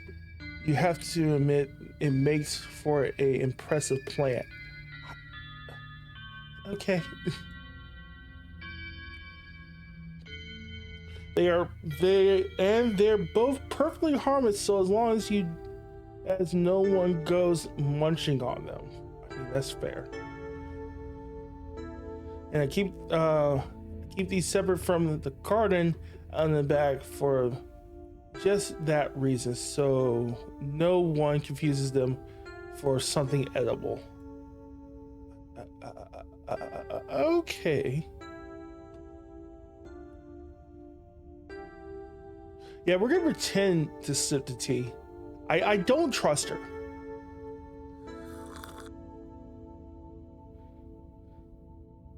You let the tea to your mouth and pretend to take a sip carefully, waiting for a moment when she's looking away to toss some contents in a nearby plant.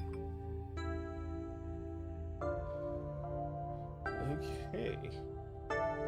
So how did you wind up in Scarlet Hollow? Oh, my family's been in these hills for a long time. That's how I know so much of the local flora. Everything I've learned was handed down from generations of hill folk.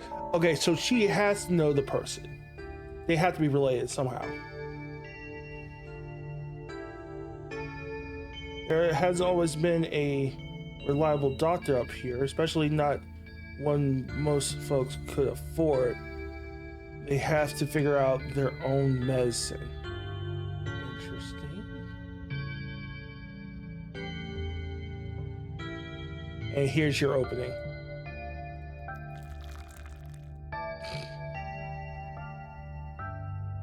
Take advantage of the broken attention to quickly dump your tea into one of the pots behind you. That's not gonna bite us in the butt, right? Probably will. Probably. You think so? Okay. Yeah, probably. It'd be fine. It'd be fine. It'd be fine. I got some spooky element that makes it to where the ditch pickles no longer care about you. That's probably what, yeah.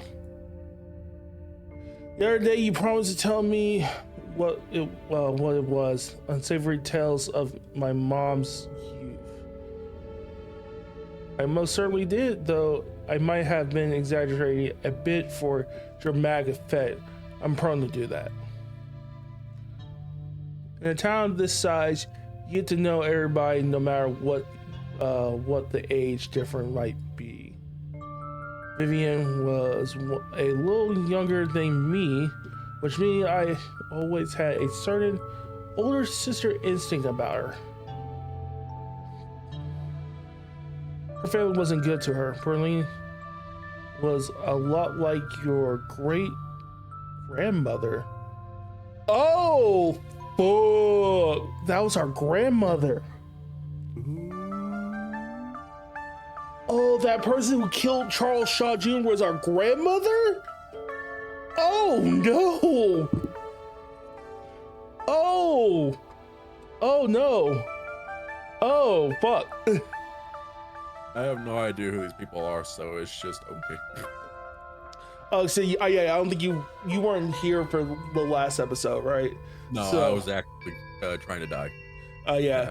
So I can do a quick update. So the big thing to know is we went through a haunting. So we finally figured out what was going on with Oscar's house, right?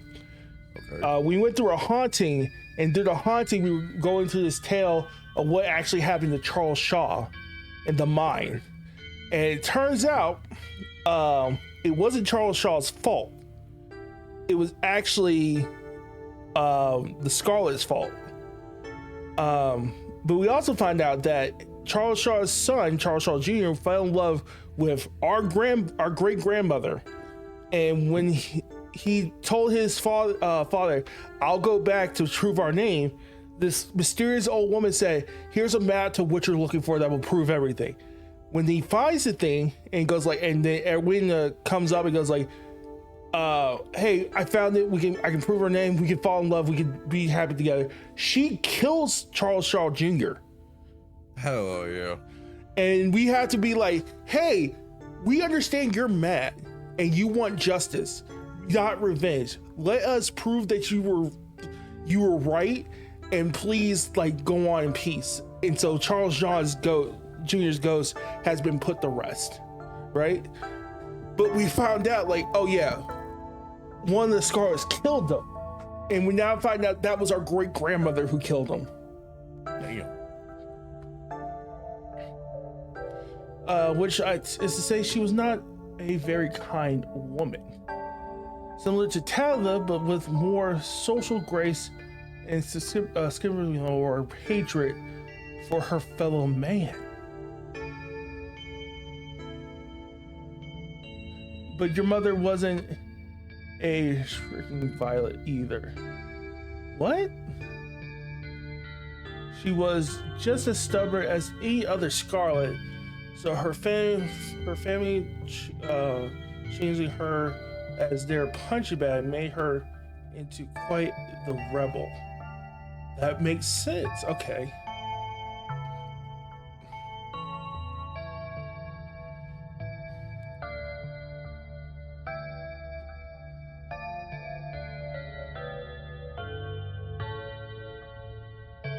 Wait, yeah. What happened to their mother?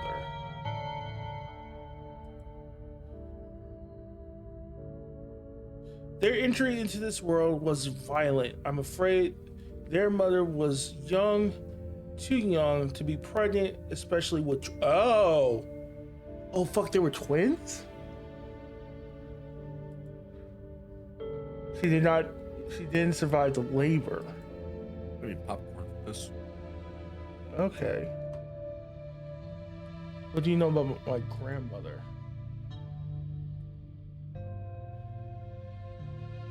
I'm afraid there isn't much I can tell you. I think there were two in that generation. The eldest died when the girls were still children. She never spoke about them, nor did your mother.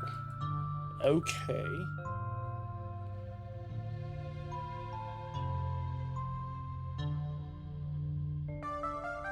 I feel like I know a lot about the woman in the family, but what about the men? Did they even exist? Good question. Did they exist?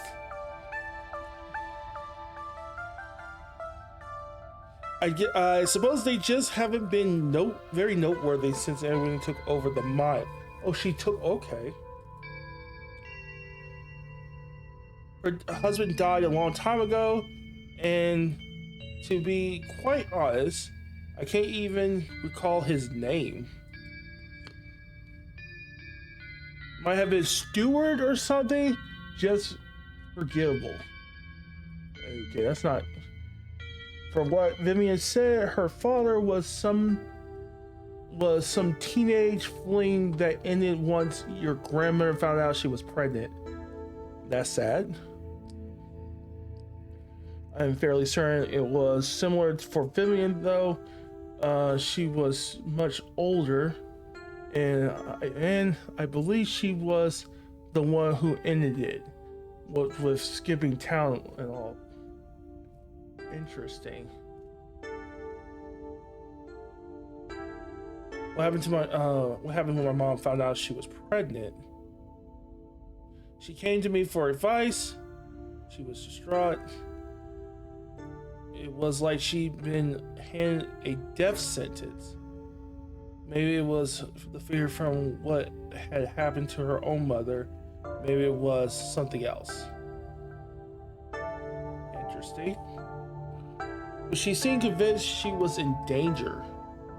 Tabitha had already been born by then, of course, but she was born in wedlock. So I assume your mother worries had something to do with that, with religion. Though the scholars weren't particularly religious as far as I knew. But the way Vivian was that night she came to me, it's stuck in my mind. It's always had me wondering what was about your family that made her panic so much that the thought of having a baby. Wait, what the fuck? What's going on? Stuff.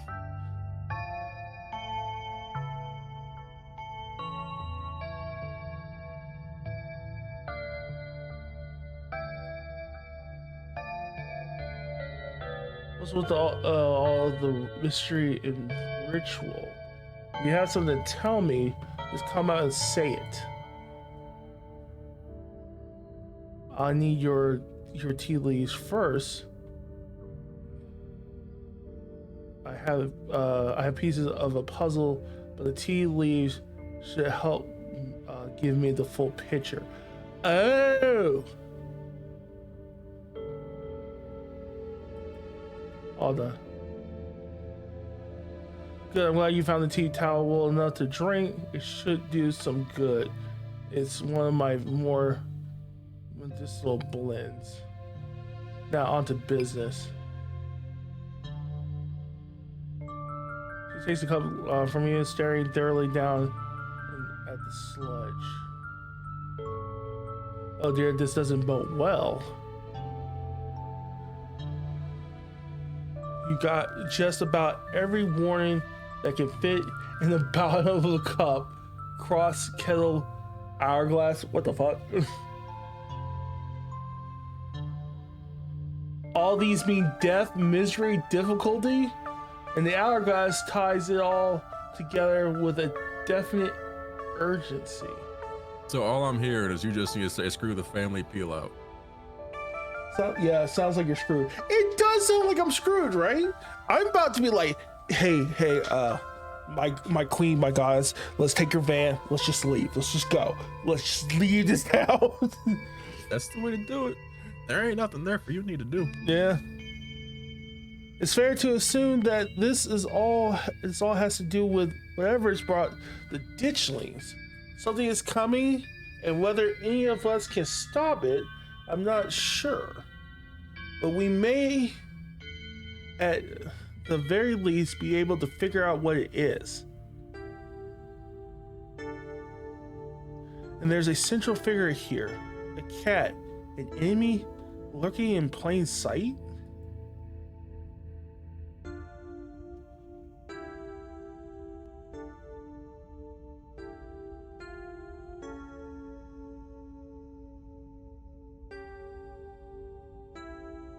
It's a lot of names. That's a lot of names.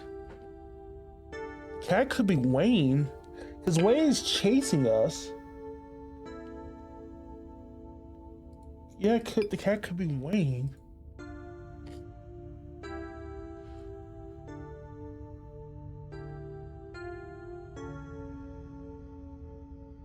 He follows me wherever I go. It's almost like he's literally lurking in plain sight. Yeah. Yeah. That may be the case, but the Teasleys tend to lean more to the symbolic side of things. The symbolic side of things? What the fuck? What is... Okay. I personally have a hard time believing that Wayne is the cat. You shouldn't trust the word of that man's mouth. The cat implies a certain level of two-facedness that I don't think he possessed. Two-facedness? Tabitha? Who else could... No, it can't be Stella. It's you. Probably at this point might be me. I'm the enemy. Best case scenario is everybody else dies instead of you. That is the best case scenario, yeah. Everyone in this town dies except for me, and I have to leave and just like pretend I wasn't here.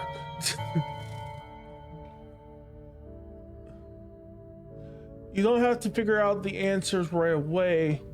It often takes time for the mind to connect the dots. Just be on your guard and keep vigilant that someone close to you isn't to be trusted. We know from the ditchlings that something terrible is coming your way, and it's likely that it's connected to some hidden enemy. Who is it? Perhaps we can try to counteract whatever might be planned for you. Judging by what you told me last night, those stone carvings, seals, whatever you want to call them, I think it's likely they have something to do with this. until the cat reveals itself. It seems like your best course of action is to seek these carvings out, piece together what you can from your visions, and arm yourself with information. Have you sensed any other around town? Do you think you might be able to find another? Your thoughts drift to the door yesterday. Oh yeah, there's a carving in the clinic. Also, Dr. Kelly, I think, is poisoning her son. I don't think Reese is actually sick. I think she's actually poisoning him. Kind of shitty thing to do for a parent. Yeah, but I think something has to do with like how either his father died, or something, or that carving is causing it. I blame the ditch pickles. I also, yes, we all blame the dish pickles.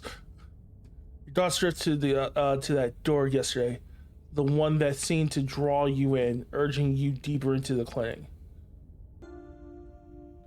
Even just remembering it is enough to tug at you, compelling you to return and open it to see what's on the other side. You can find Stella later. Maybe you can even find her there. What's important now is finally seeing what's been hidden in the clinic.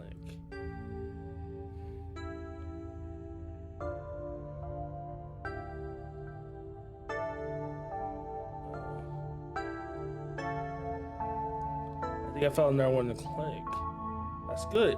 If you can find your way inside and uncover another stone, it could give you a leg up on your adversity.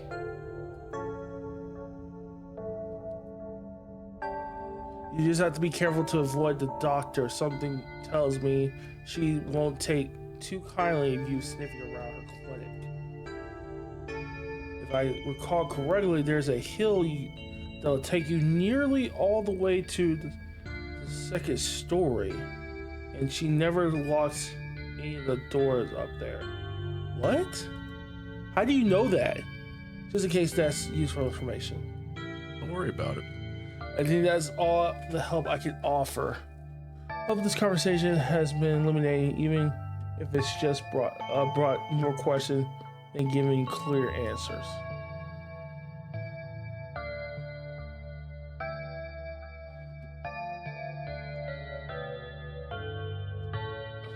I'm just gonna say thank you.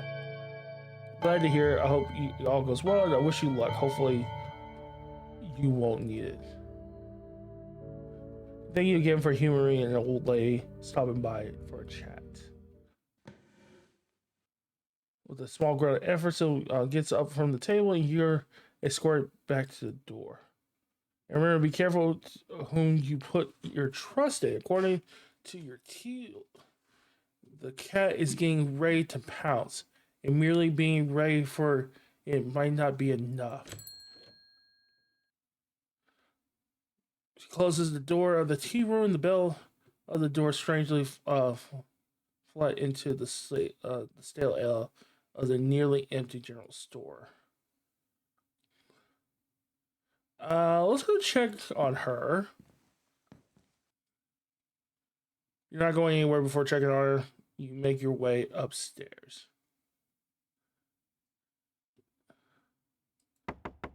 You knock on her door.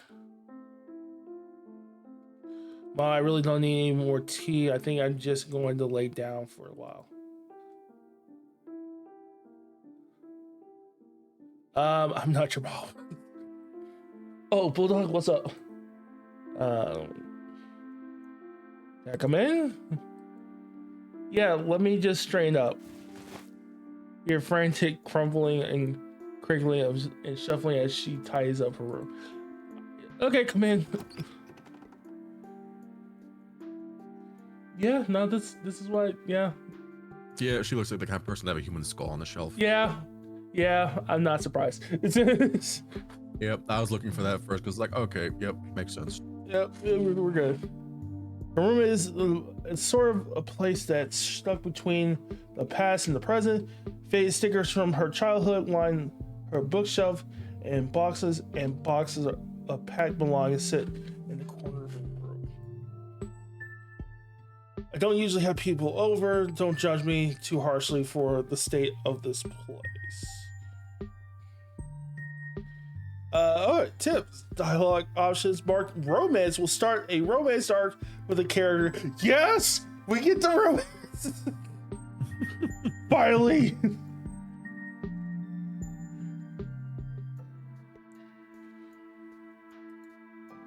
About us.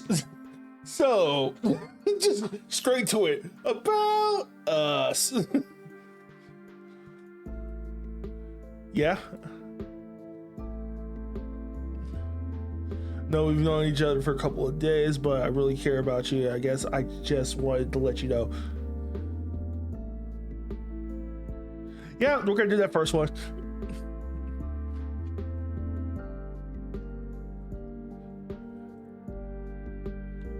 I stare at her away as her cheeks flush. Do you really mean it? We just met. Of course I mean it. I don't miss words. I mean it. I hope. I'm just gonna say I hope you feel something similar. She composes herself, flipping her hair confidently. I think we got it, boys. We got it. Of course I do. I can't believe I was about to win you over so fast because you were weak to resist these feminine will. You know what? Sure. Yep, we'll go with that. That's exactly. Yep. And now it's too late. You've fallen for me, and you can reveal the dork. I truly am inside. I don't. You know what? Fucking nerd. You've fallen from a trap, and now you see the nerd I am and truly am. Oh no. No. I don't care. She's an anime fan, a golf chick. I'm in heaven right now. Understandable. Gaze upon my anime figures in despair. Sorry, that was too confident. Sorry, was that too confident? I'm just like super nervous because I like you back. And I hope I don't mess this up because I want to get to know you better before you leave town. I'm older. Damn, we just got okay. Up close and personal. Reach forward and hold her.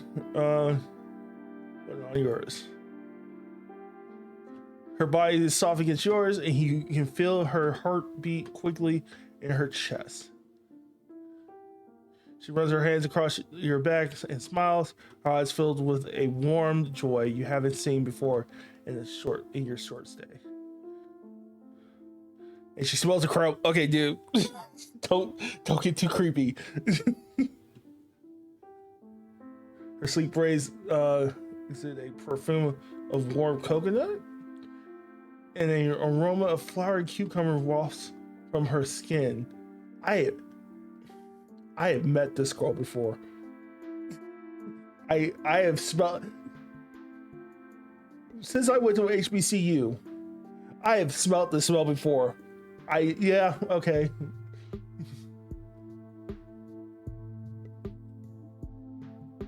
Her scents melding to create a sweet tropical bouquet.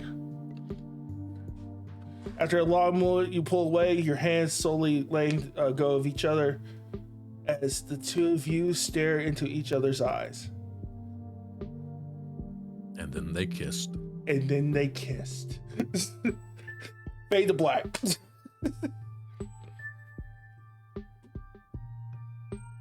Screw hanging out in my room for the rest of the day. Wherever you're heading, I'm coming with you. Gotta maximize the amount of time we spend together before you go back. So, God damn it. I feel so bad that I called it that as a joke.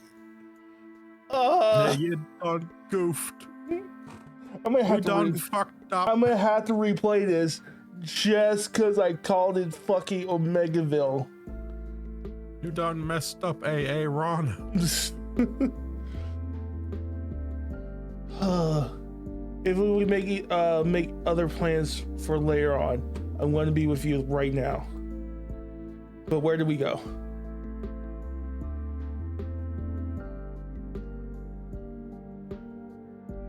I can still feel the door of the clinic pulling at me. I think we're needing to go there.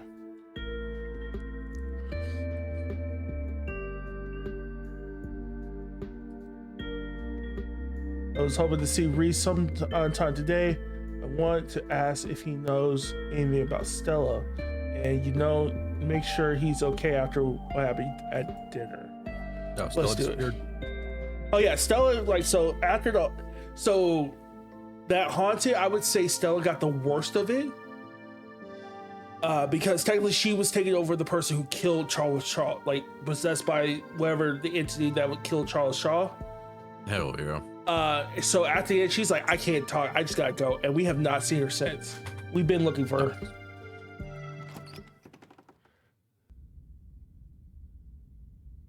What the fuck? You two of you make your way back into the hallway, hand on hand. Oh, that ain't creepy. That ain't creepy at all. Before you make it to the stairs, a light turns on, startling both of you. Oh my god, I thought you were going to get some rest. You should really get back to bed, or this cold of yours will only get worse. But I still have a lot of energy. I don't feel like sitting around. I don't think I need to. Of course you do. I know you best, and you just haven't been yourself these past few days. All this running around has been detriment to your health.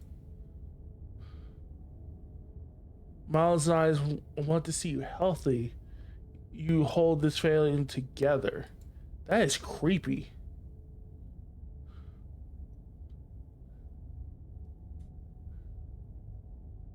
That is, am I the only one who realized this is a little creepy, right? It is a little creepy. Hey, you're being creepy. Wow. No, my mom is right. What do you mean she's right? I've been neglecting the general store, and I let Miles run off the other day. That was so irresponsible. What?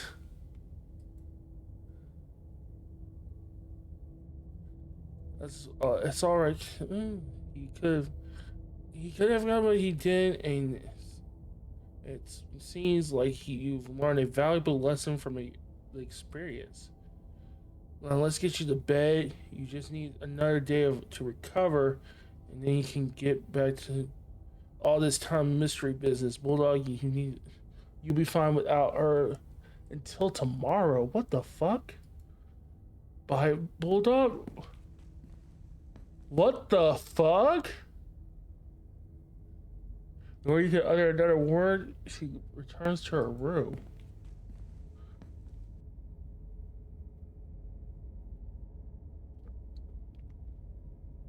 That's creepy.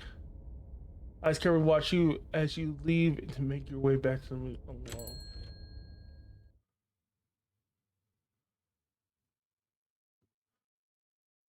You make your way up the familiar hill past the rows of ragged houses and make up Scarlet Hollow's residential area. It isn't long before you find yourself outside Dr. Kelly's clinic. Its secrets enticing you to find a way in. Even at the bottom of the hill, you can already feel its presence. What the fuck? Nothing ominous here. Oh yeah, nothing ominous at all. It's like a magnet has been fixed to your ribcage, gently tugging you forward, guiding you towards wherever it emits this compulsive frequency. Oh fuck, hold on. Oh my god. Something felt like it was in my eye right there. You see the hill she was talking about, wrapped around the back of the old hospital like a stone blanket. Huh.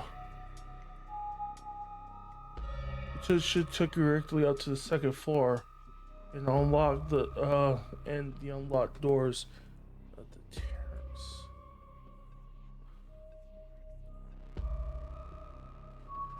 Huh. I think we just make our way up, right? Yeah, I think we just make our way up here.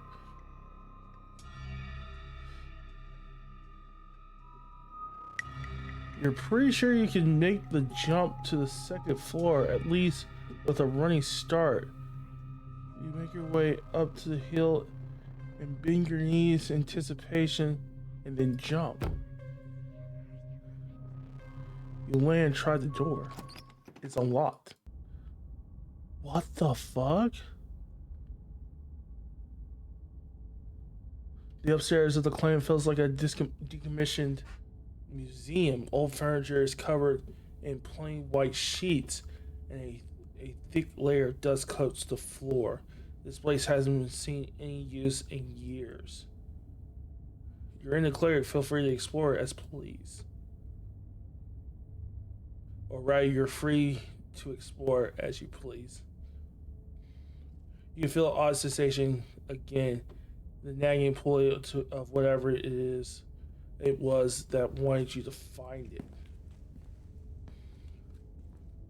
Okay, you've been caught up by its gravity and overwhelming curiosity, guiding you around a corner and towards a dark doorway under the stairs. It's been left ajar as if it's inviting you to enter. Turn the light. Whoa!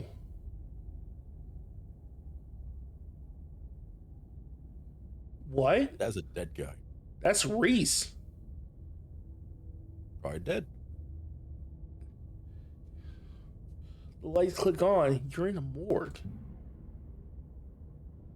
It's a zombie. Shit, he just came. Okay. Balaka, what are you doing in the morgue?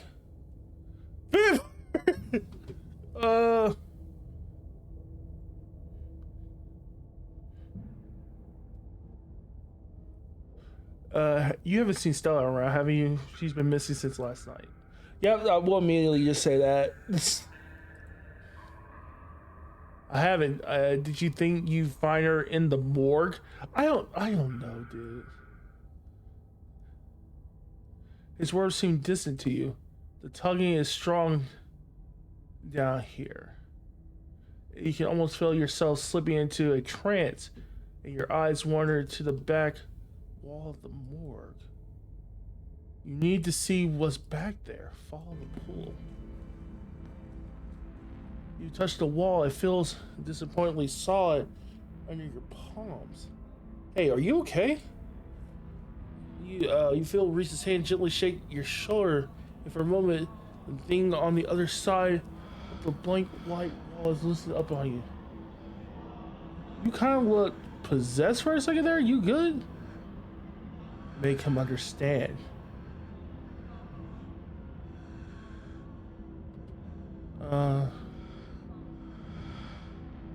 There's a stone carving on the other side of the wall. I need to see it. Reese glances back at the wall. You're really serious, aren't you? This is probably a bad idea, but if you really need to get there, I'm pretty sure there's an emergency axe somewhere upstairs if you need. I just need to get the doc out of your hair. It should take 2 seconds. Sounds great. Lead the way. Sweet. Be right back. He strides past you, his long legs moving swiftly. He seems excited. His usually draw the meter replaced with an uncharacteristic pep when faced with the prospect of sticking around and tearing walls. Of course. You hear a small voice filtering through the open doorway at the top of the stairs, a hoarse and secretly edge added for effect as he speaks to his mother. Hey, Mom. He calls gently. Reese, I didn't know you were awake. Still, I should, but I think I can finally try to keep some juice down. It looks like we're all out, though. Really? I thought I just picked some up. I got an errand to run in the main street anyway. I'll go pick up some orange juice and some ginger ale too. Okay. That'd be awesome. Sorry to ask. I know you're pretty busy. It's no problem. It doesn't take long. Don't do anything too strenuous while I'm gone. Just lie in bed until I get back. Thanks, Mom. I'll take it easy. You hear the footsteps move on down the hall and then the front door opening and closing. It worked. The driver has left his voice, excitement rising in his place. Come on up. We don't have very long until she's back. As you step out of the morgue, you relax. The extra space between you and the carving has weakened its hold on you. And with it, your desperation to crawl your way through the wall is villain. Okay. Alright, so we're gonna get axe. It's one of those emergency fire axes, so it should be pretty obvious where it is. Though I'm not sure where she would keep it. I'll show you around. Let's try the doctor's office first. Make our way to the doorway, and then now vacant office. I don't see the axe here. He's right. The cursory glance reveals nothing to stack papers and cabinets of medical supplies. But something on the desk catches your eye. Some sort of records with your family name on it.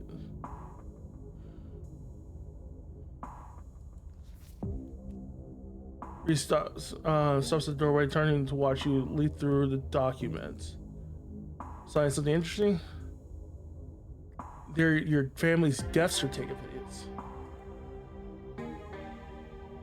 Okay, alright. Cause of death, sleep apnea, discovered by her daughter, Tabitha. No autopsy performed. That is a weird middle name.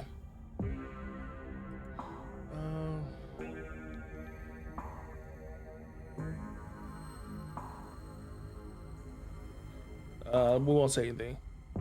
What's her? Scarlet, born April 9th, 1913. Died 2003, age 81. Cause of death, heart failure. Pretty normal. Was made to 90, died a normal old person illness. What about Enoch?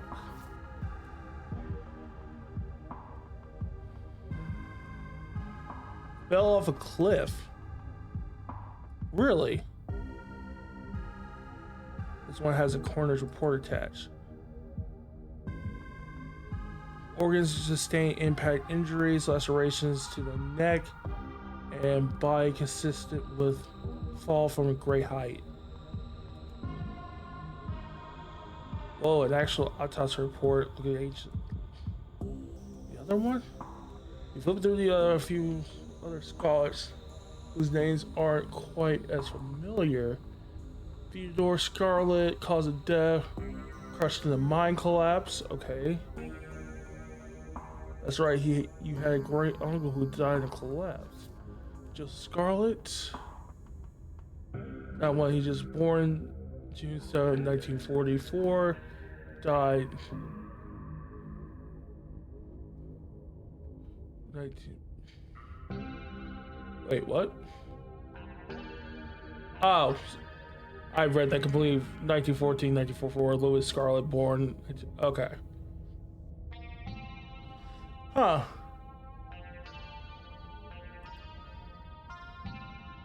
Killed in Normandy. Yeah. Seriously, of Philadelphia, infant boy Andrew Charles Scarlet, delivered April 3rd. Stillborn. Wait a minute. She had it stillborn? I mean, it says right there. Yeah. Our great grandmother had a stillborn. I mean, that Oh, was common for back in those days. yeah. Cause of birth, cause of death, complications during birth, no doctor present, home burial. Oh my god. You're being haunted by an infant. It's It at the wants house its too. milkies. It's out the house too. It wants its milkies. That settles the question on whether you're related to Charles. Not so fast. There, no doctor present at birth and a home burial. There's some information missing there. Yeah, there's missing. Alexander Scarlet. Only 10 years old. Oh, 9 years. Missing, presumed dead. Wait, what? She went missing the same day Enoch went. Oh! Mary Bell Scarlet. Died at the age of 17. Cognitive complications. Is it weird that she's the one signing these? I mean, And another they- one died somebody- of another one of childbirth? Wow, that's a lot of kids on out of life. Yeah. Yeah, she outlived a lot of kids. Time to move on. Medical supplies rooms are probably a good bet. Fire something might be. Yeah, we'll check there. Up there's the axe. There it is. Looks like you need the key though. You better not break the glass or steal it. Must be the key somewhere. He stops as if listening to something you can't hear. Shit, she's back already. As if on cue, you hear the front door to the clink open and close. The creaking of the antique hinges echoing down the hallway. Footsteps start out the hall. She's headed this way. Quick, we gotta hide. I'm not supposed to be here. He opens the closet door and hurriedly motions you inside.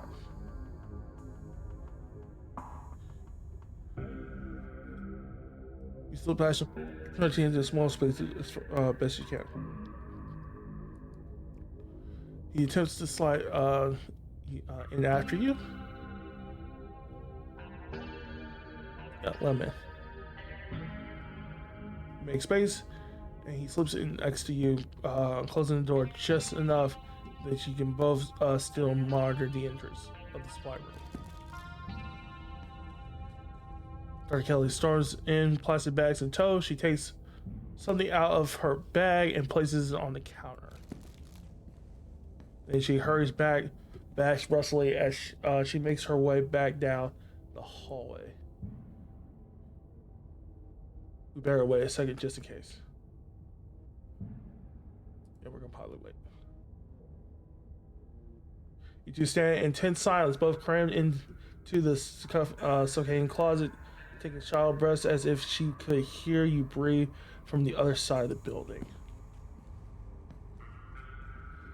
But the footsteps soon return, Dr. Kelly making her way back towards your hiding place, creaking floorboards broadcasting her location all the way to the hallway just outside your hiding spot. Jesus Christ. His head swivels suddenly. That was the door to the house. We're in the clear. Let's go.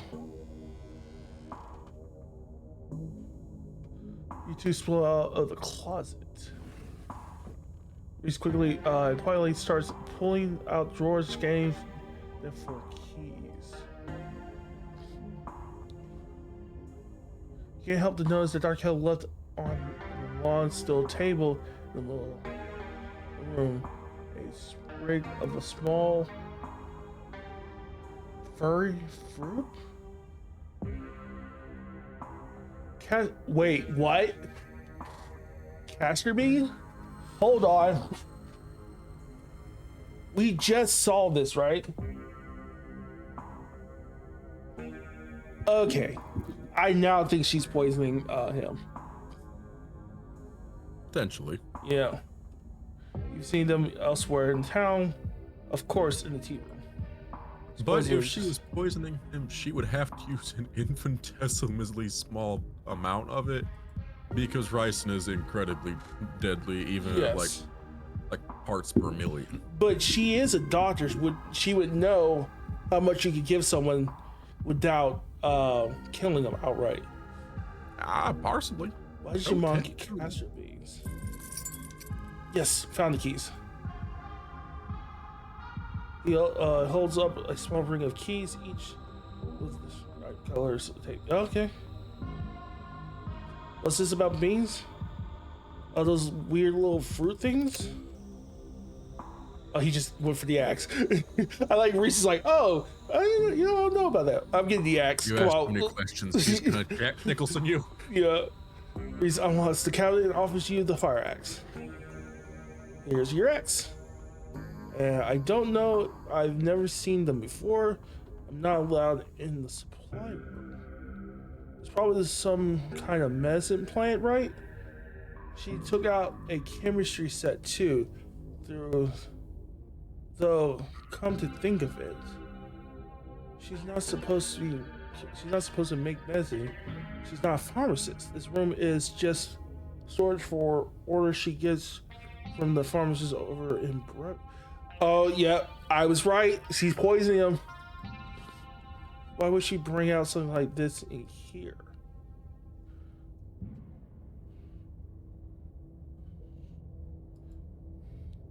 Catch me make rice and deadly poison. She's not making it though, right? Why would she make it that? She's a doctor.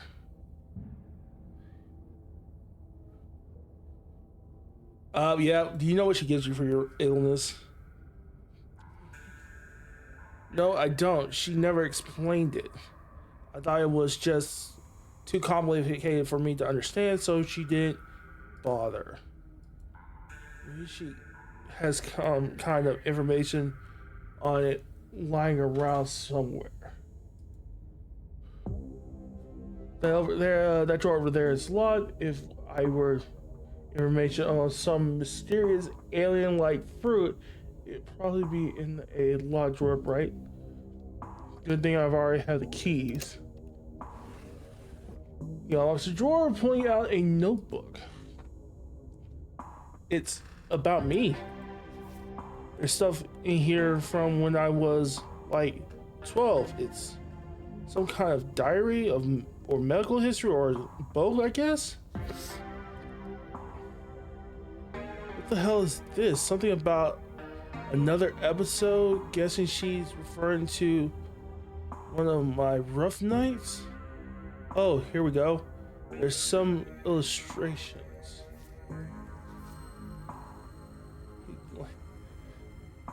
He glances at the strange plant on the countertop. It's those beads you mentioned. She's using them to make my meds say, oh my god, she called it. That's poison, right? He jerked his head towards the door. Shit. That's the door from the house. We gotta run. You follow Reese's instruction once again, starting down the basement stairs, laying the pull of the stone carving guides you back to the morgue.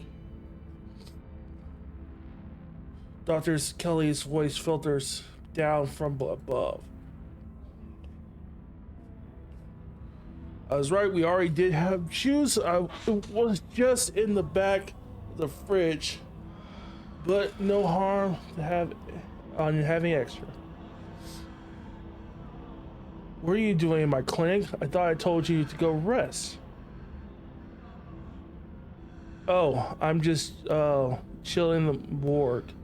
I got my speakers, so if you hear some weird sounds, that's just my music. I'm sure to put in thank God she's putting in earplugs to drown out all the industrial clanging you listen to. You know, I'm not the biggest fan of you spending time down there. It can't be good for your mental health to hang it in a refrigerator for corpses. You do at least have a blanket this time. Yeah, I'll be fine. It's just a change of scenery. My room feels too claustrophobic right now. Okay, let me know when it's time for. I'll let you know when it's time for dinner. You don't have to do that. I'll grab something for my room later. Sure, whatever you're able to do. You hear the door close and the sound of Reese descending the stairs to join you in the fluorescent room below. Hey.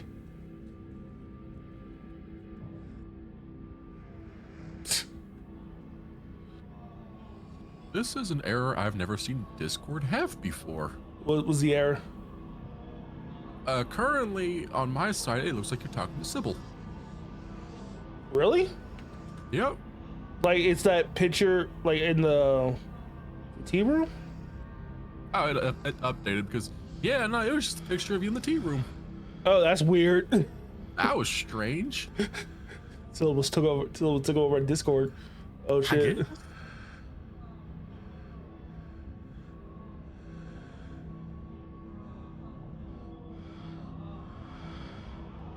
I should warn you, something spooky might happen when I break down that wall. Reese smiles. Good. Like I've been missing out lately. Stop asking questions. It's time to see what's on the other side of that wall. Let's do this. I'd like to do the honors if you don't mind. I got some confused, angry feelings I'd like to express. Yeah, go ahead. Reese takes the axe from you and approaches the wall. Reese managed to cut through the wall with very little effort. I expect someone with his frame and condition, but you know his stringy muscles are backed by a mounting fury that would been done to him. That goes a long way.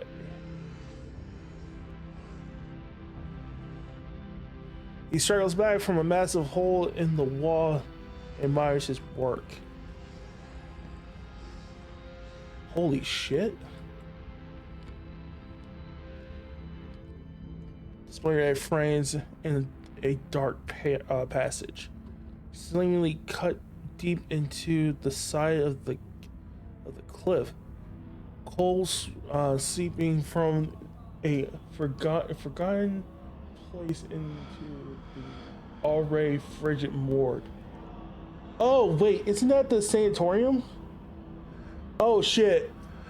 Oh shit, we got some crazy. Oh shit, some crazy shit about to happen. Reese coughs as he takes a better look at what lies beyond the wound in the wall. There's a whole hallway back there.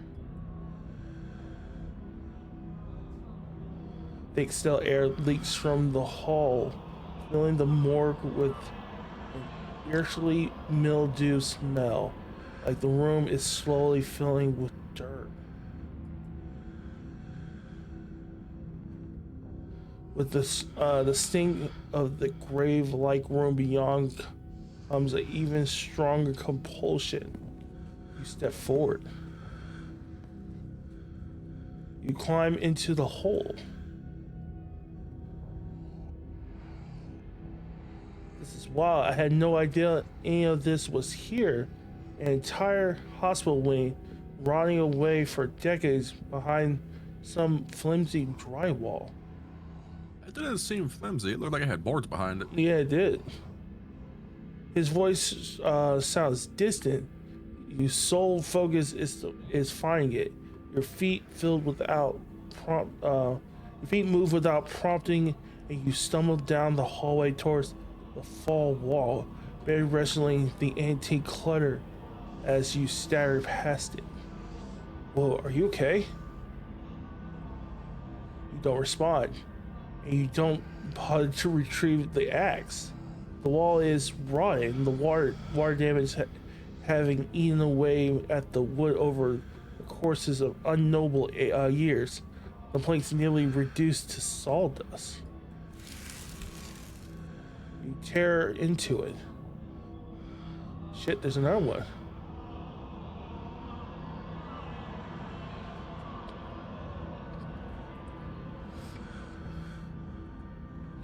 They said there's nothing they can do. I'll never use my legs again. Enoch, what am I going to do? Wait, did we? Okay. Enoch, was it Enoch who had two sons that went to Normandy, right, and died? I believe. Did he have, was it a third son he had or something? I do not know. That's I cannot remember. God damn, I'm trying to remember. I think that was like episode 2. Damn it. Yeah, Teddy, okay. Theodore. Nonsense, Teddy. These dodgers don't know what they're talking about. I've been doing my own research. I found us an alternative. Someone who can fix everything in one fell swoop. We're taking you home today, and by this time next week, everything will be resolved. Everything goes black.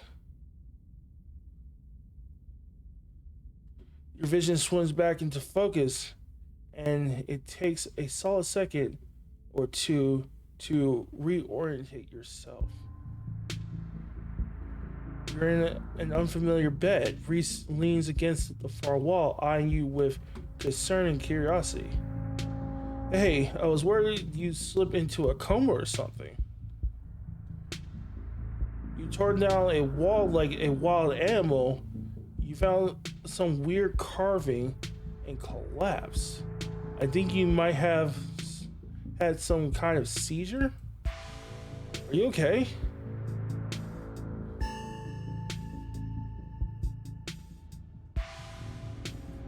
Wait, nothing spooky happened? The mountain didn't collapse on us? No ghosts? No, nothing. You just fell down, twitched a little, and when you seemed stable, I carried you back here. That was a few hours ago.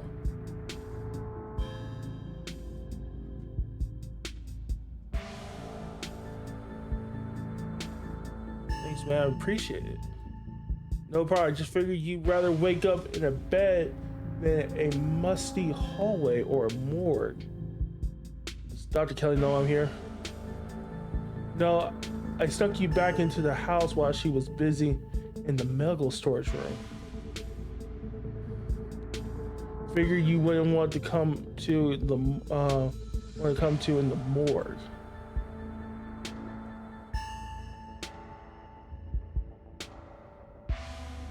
I had vision.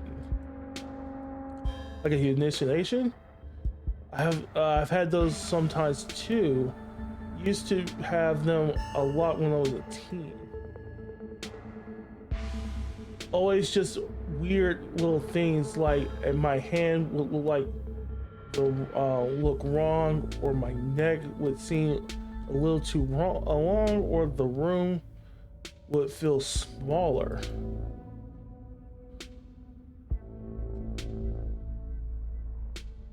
The fuck?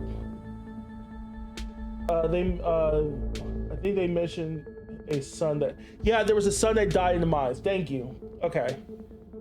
So wait, he was able to walk in? Oh. Okay. I think the carving is trying to warn me about something. My family has a dark secret. Old family like yours, I believe it. Hopefully that's all ancient history though.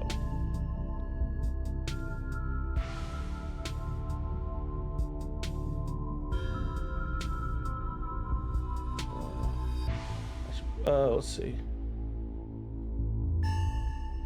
I should probably get going. Stella is still missing, and the stone stop yelling at me. that might be a little tricky. The doc is on the warpath up there. I refuse to take my medicine and she's not happy about it. I'm sure you can understand why. There was no way I was going to take anything she gave me. She's been poisoning me for years. Yeah? I've been thinking about what you said at dinner last night, and I don't see any other possibility.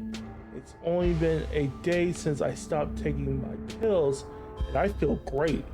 Oh shit, we were right. I went ahead and blocked my door so she can't get down here. Now we have to just wait her out.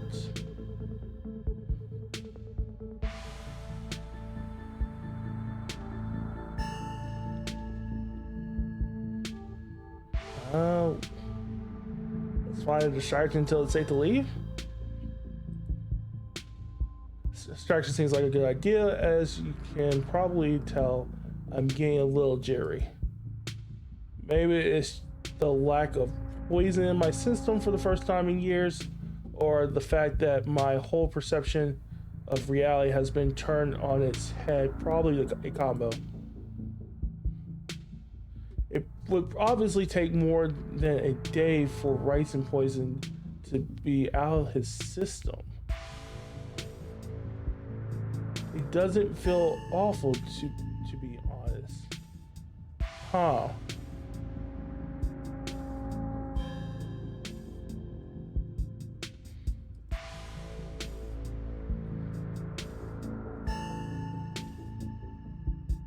Yeah. Yeah, no, it takes 1 milligram of ricin to kill a person. So it had to be a lot less than that then, yeah. The only two things the only do two things: paint and watch movies. And I doubt watching me paint would be entertaining enough to distract you. I'd just be leaving it behind in an hour or two anyway. So movie it is. Go ahead, get comfy. I'll pick something you might like. No, I've been wanting to share Shay Death Blood with someone for years.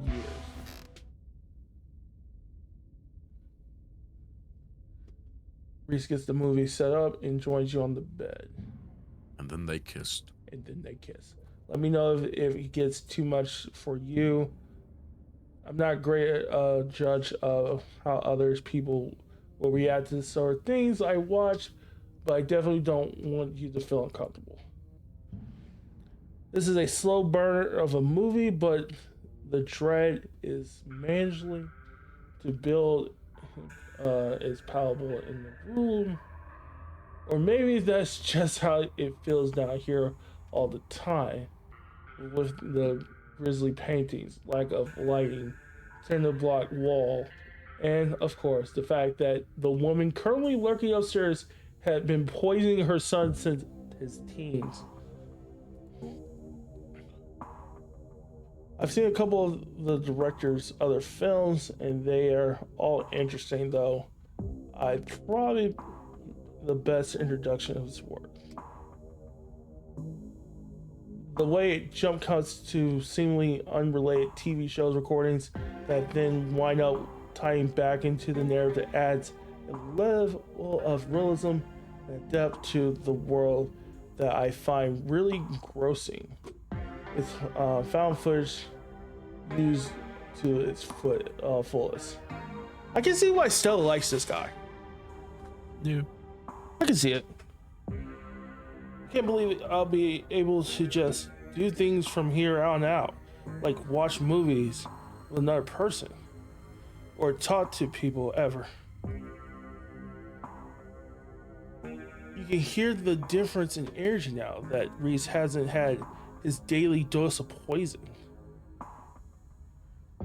He's uncharacteristically chatty, clearly not used to talking to another person, letting know when he's had his energy to carry on a long conversation.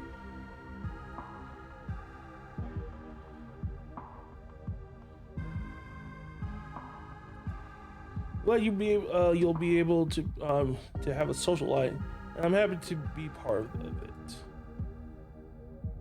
Reese smiles to himself. It's still hard to imagine, hard to believe after all these years alone that that's going to be my reality. The man on the screen yells promise of doom into the camera, trailing off into a wordless scream. The plot is really heating up. Oh my god. I love that there's all these distinct sort of little pockets of horror that affect a small number of people, and only once you start to see how they fit together, you can realize some fundamental horror about the universe. And then it sees you back. It sees you back. Incredible, cosmic horror, and its truth. Wait a minute. Cthulhu? Is this Cthulhu? Hold on. Hold on.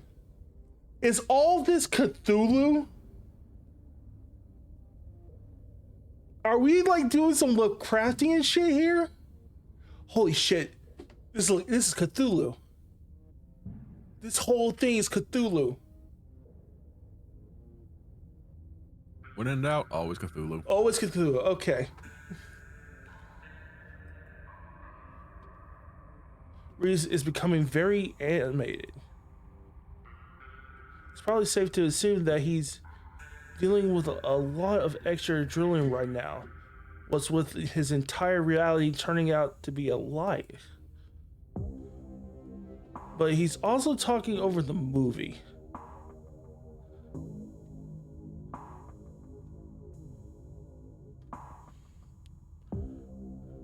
Reese, are you feeling okay?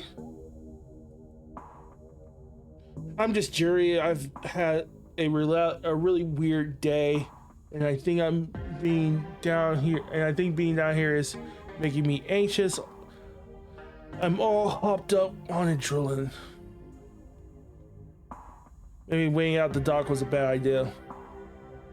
The longer we wait, the more likely it will take is that she'll figure out that word onto her, and it would be too easy for her to lock me up again and be thorough about it this time. Wait, what? Lock you up again? There's a knock on the window. What the fuck? Bulldog, don't get any closer to that thing. It's time to go home. Wayne's the real homie. He knows that this dude's been possessed by Cthulhu. I think so. That voice. I know that voice. Without another word, Wayne starts to pounding on the window. Good luck, freak. That glass is shatterproof. Enemies upstairs, enemies outside. We're surrounded. Even if I get out of this house, I won't be safe. You won't be safe. Reese? Shit. You're gonna be doing some murder-suicide stuff right here. He has the axe. Oh fuck, he has the axe, doesn't he? You're getting murgled. Why did he call me that thing?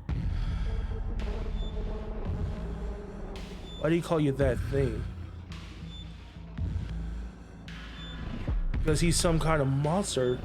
He wants me dead. He can't you feel that? The murderous intent is practically oozing out of him.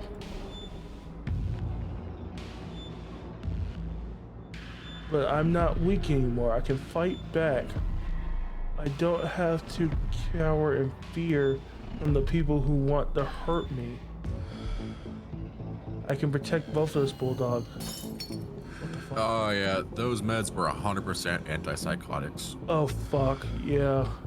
And you unleashed him. Yep. Oh, this is not good. As Reese tears at his clothes, the paint bubbles from the canvases. His ghoulish figure peeling themselves out of their two-dimensional worlds, invading yours, crawling up the walls. Grab my hand, I'll pull you out. Oh, fuck! Hold on. Oh, fuck! What is Wayne?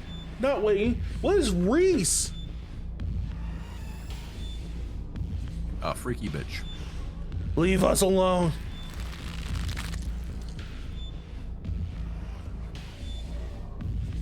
In a surge of violence, change that has been brewing inside of Reese and finally comes as it manifests. The broken windows was sealed off and Wayne along with it. Oh shit. Nothing to worry about. Just your monster boyfriend.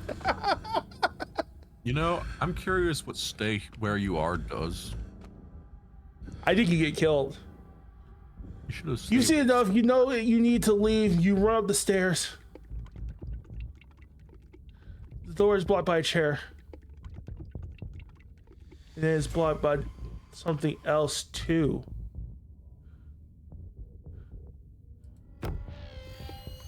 You throw the chair out of the way and you do your best to tear through the substance covered the door.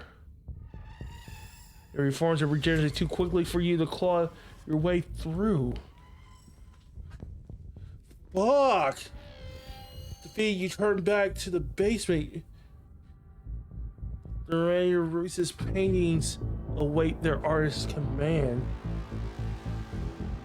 It's okay, stay the night there. Stay right there. I can take care of this. And then she won't be able to hurt anyone anymore. I'll be right back. Oh shit, no! You fell asleep and are having a nightmare, I'm guessing. Reese storms up the stairs, leaving you with his creations.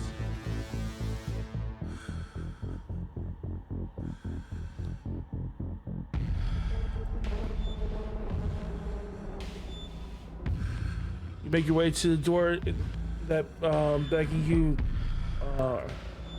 yesterday all the tree washed away. You know where it leads, and you know what secrets the stone that lurks in the forgotten basement of the clinic had to share with you. Now the clinic holds a new horror. Somewhere beyond the narrow hallway leading from the house proper into the doctor's office, there's a monster preparing to do something unthinkable. You grasp a handle and turn.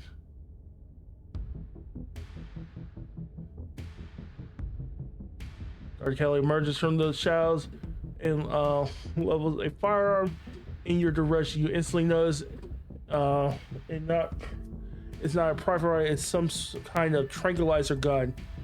Duck! Fucking duck! You do as she says, ducking out of the way. She shoots.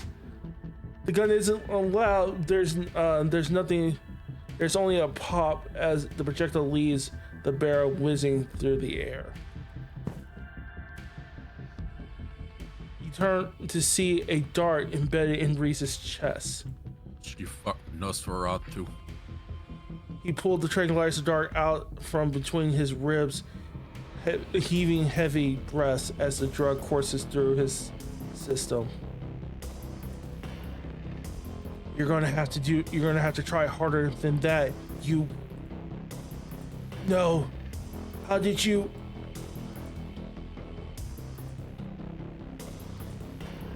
What? As if you, wow, Wayne's already in the house. Damn, Wayne, okay.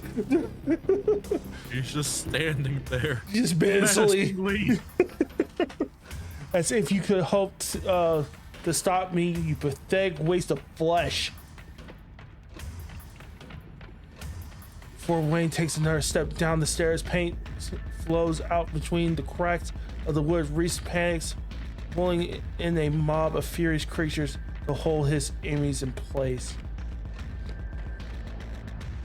The artist darts away, but the creations continue their work in his absence. Dr. Kelly makes her escape down the hallway as Wayne is overcome, glued in place at the top of the stairs by a stiffening gobs of paint.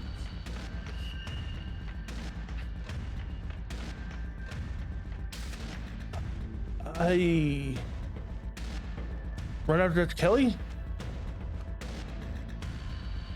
You run forward, braving the onslaught of Reese's creations, dodging them as best as you can. You try to see where Dr. Kelly went.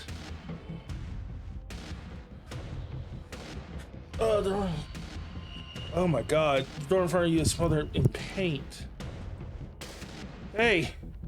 Dr. Kelly's voice crackles out of some sort of unseen speaker. You, Bulldog. I'm stuck in the safe room. I can't help you from here, but you can help us both.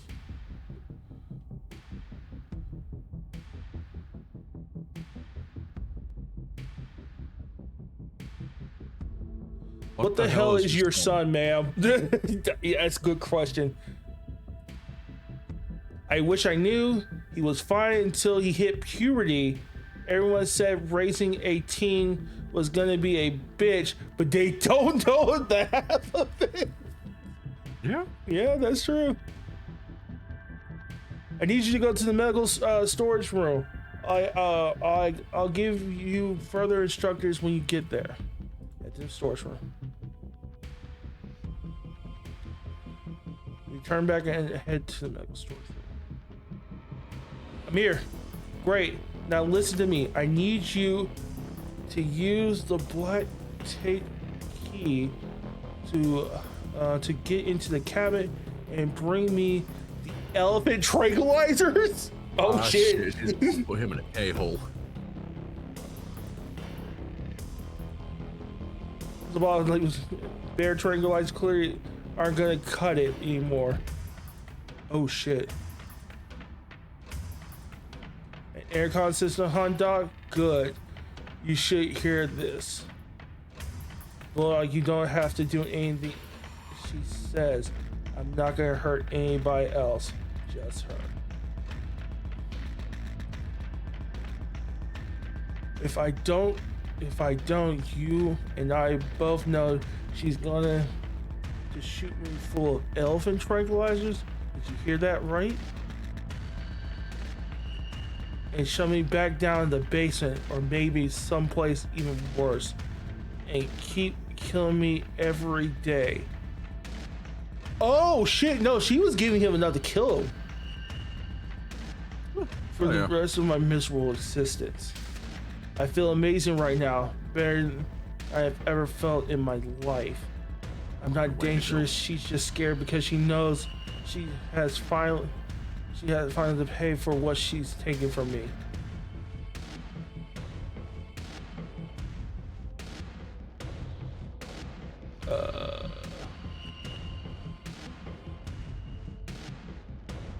I'm not gonna let you kill someone, Breeze. Why not? She's not afraid. She wasn't afraid I might die. Does she not? Does she know those tranquilizers are going to kill me? Does she care? Trust me, Reese. I've always been careful with your medicine. I want you to live. I love you. Tell yourself whatever lies you have to, Mom. If you wanted a good relationship, you had your chance, and you decided to convince me I was dying instead of letting me exist. Don't try to spin it like some kind of crime of passion now that that the consequences are staring you in the face. Enough. Oh shit. Reese cries out in pain. What the hell did you do to my shoulder? I think you just popped the shoulder out. What the fuck? Hell yeah. I'll handle it. Try to get somewhere safe until then. The two stagger off down the hallway. What the fuck? Quick, grab the tranquilizers and head to the safe room. Tranquilizers. Head to the safe room. You make your way out of the medical storage room and back to the hallway where Dr. Kelly disappeared.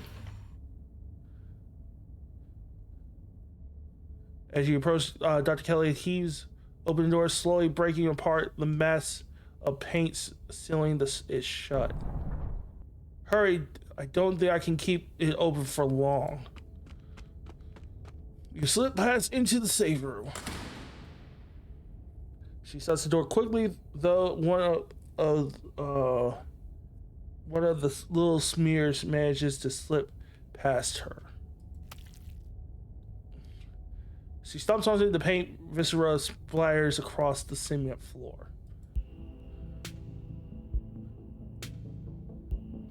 Sounds like Reese and your friend are still fighting. We probably have a few minutes before he gets here. What the fuck is it? Wendigo. He's a fucking skinwalker. He's gotta be, right? What is this room? Old x-ray room, lead walls. After I realized this whole situation was a possibility, I had the door reinforced with special remote controlled locks. Like could finally come in handy. Damn, she was prepared. You know what she reminds me of? God, what's her name in the Friday the 13th. No, Friday the 13th movies.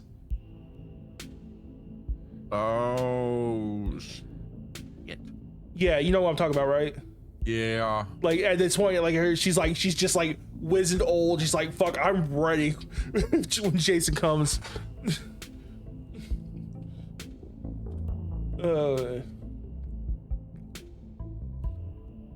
What's the game plan, both short and long term?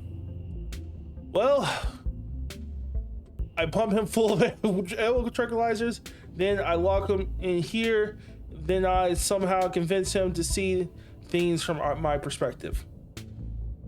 Then we all live happily ever after. And if you can't,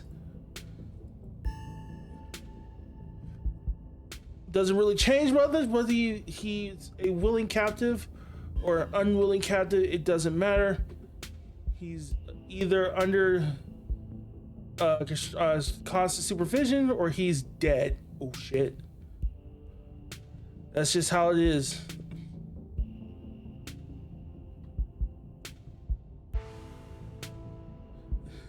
While we're at, any other secrets you're keeping?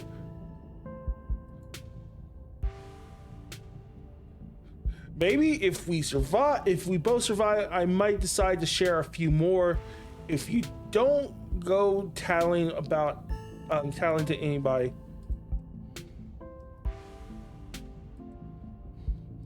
Let's talk, Reese. Yeah, I bet you have some questions. Go ahead. I have nothing left to hide.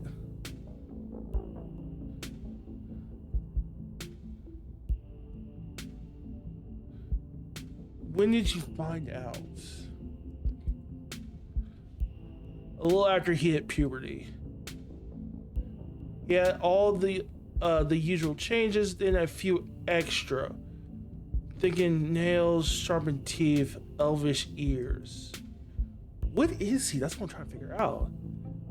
I figured he might have some kind of genetic disorder.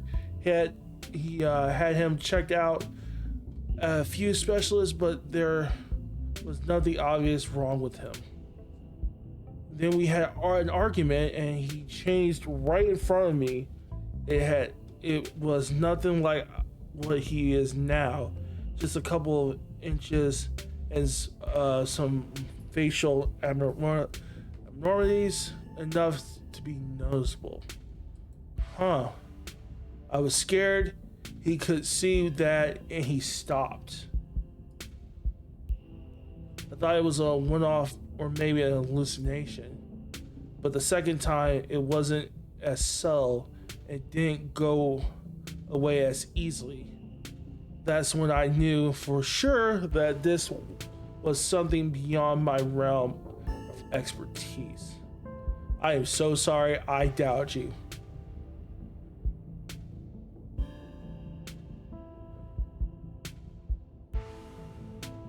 How do you not know what he was?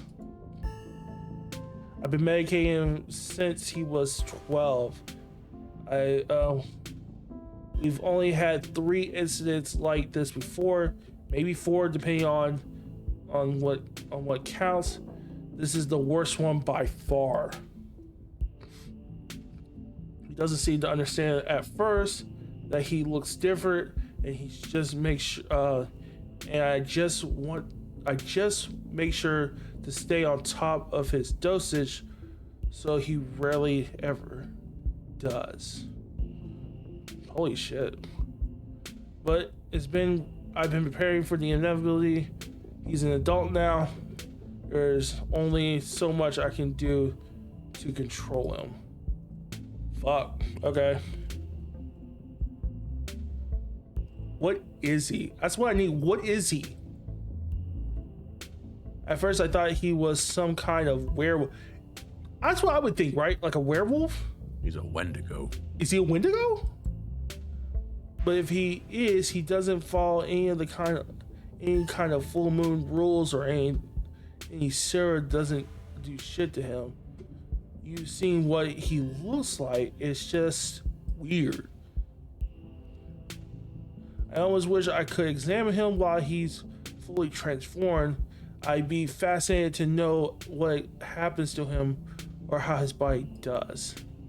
But he seems pretty hell-bent on ripping my throat out, so I guess that'll just have to remain a mystery.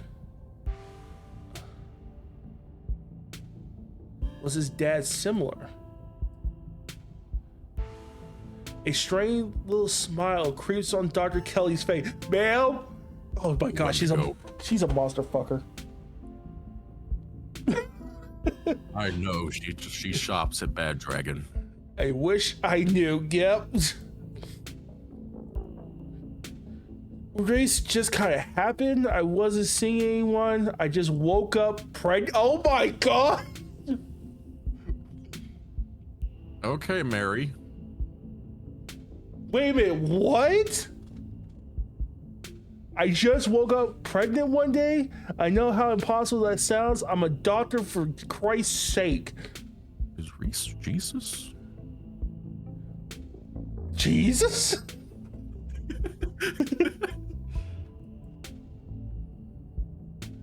I kept having these weird dreams, almost like sleep paralysis episodes. Romance sleep paralysis episodes? She fucked the sleep paralysis demon. They were actually kind of sweet, but they were just dreams. Jesus Christ. Oh my god. Ma'am. But then all of a sudden, my period stopped. I got morning sickness, and roughly 9 months later, Reese. What the fuck? She fucked her sleep paralysis demon.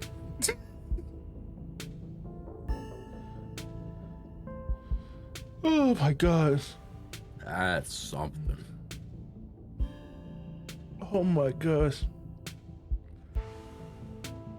I know you get ricin from Sil. Well, does she know what it was for? Dr. Kelly gives you a long, hard look. I don't want to talk about that woman. I don't think a lot of people want to talk about that woman. But screw it.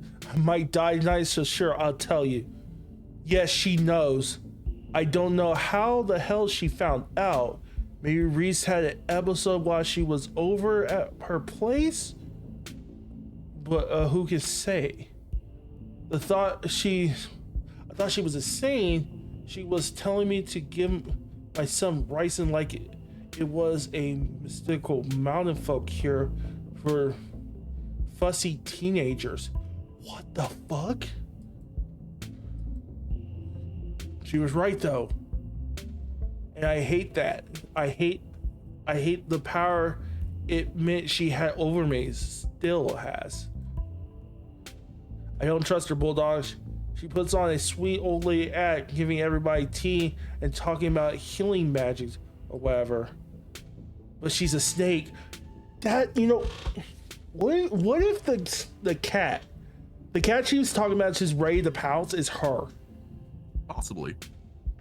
That would make sense, right? Because let's look at, because the only other people I can think about who could be the cat ready to pounce, it's Tabitha, Stella, or her, right? But Syllable has like a lot. It seems like she has a lot of dirt on people. Yeah. I think it might be her. Oh my god. How do you know he's dangerous? Well, he wants to murder me. So that's clue number one. That's a fair clue. She's so nice. Pick another option. It could be Stella. We don't know where Stella is right now. Or something happened to Stella. Oh my god, something happened to Stella. Oh, you know what? She's probably at the Lake Tetanus, little Tetanus Lake.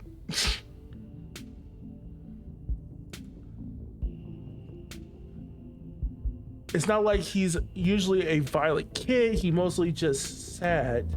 But every now and then we butt heads, and that's usually when his side comes out. Imagine if this happened anytime he gets frustrated with anyone. Imagine he gets road rage one day and turns into a 12-foot tall monster with a million teeth and rips somebody apart in the middle of a major metropolis. You know, she's got a fair point. Yeah, he's dangerous.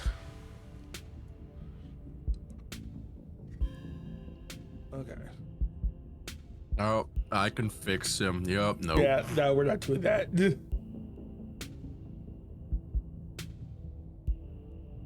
Wait, is your character male or female? Male, I believe. Okay. Yeah, I believe male. I think That raised... I had to like go back and think about it. I think it's male though. I'm gonna remain silent. That raises a lot more questions, but okay. Makes it where I can't make as many jokes. I'm sad. We're waiting for Reese. You, Dr. Kelly, sit in silence and wait for her son to make his way to here. The sound of distant breaking of glass cuts through the silence of the clinic outside the safe room. Shit, this might be game time. Get those tranks ready. We have to get this door open before he crosses the hallway. Dr. Kelly opens the door. The two of you stare out into the hallway.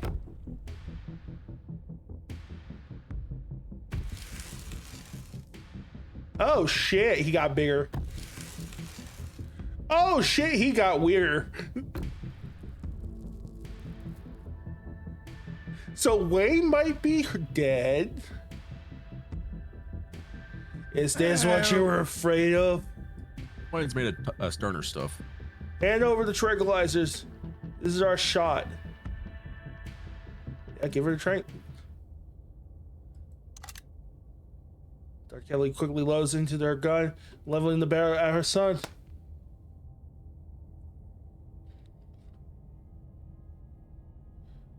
Bulldog, I thought we were in this together.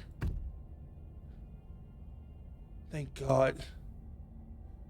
Dr. Kelly sighs heavily, staring down at the warped figure of her son. We're gonna quickly save here, because I have an inkling. It's not over yet.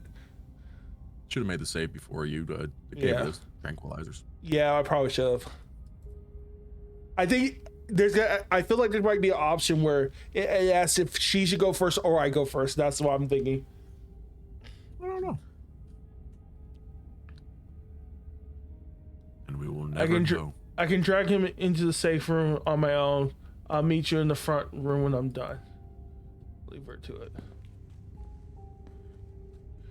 Jesus Christ. Yeah, I feel bad for Reese, but my God. You return to the entrance of the clang. Everything is quiet now. Only streaks of paint where Reese's minions had once roiled out of the cracks of the wood. Fuck. Okay.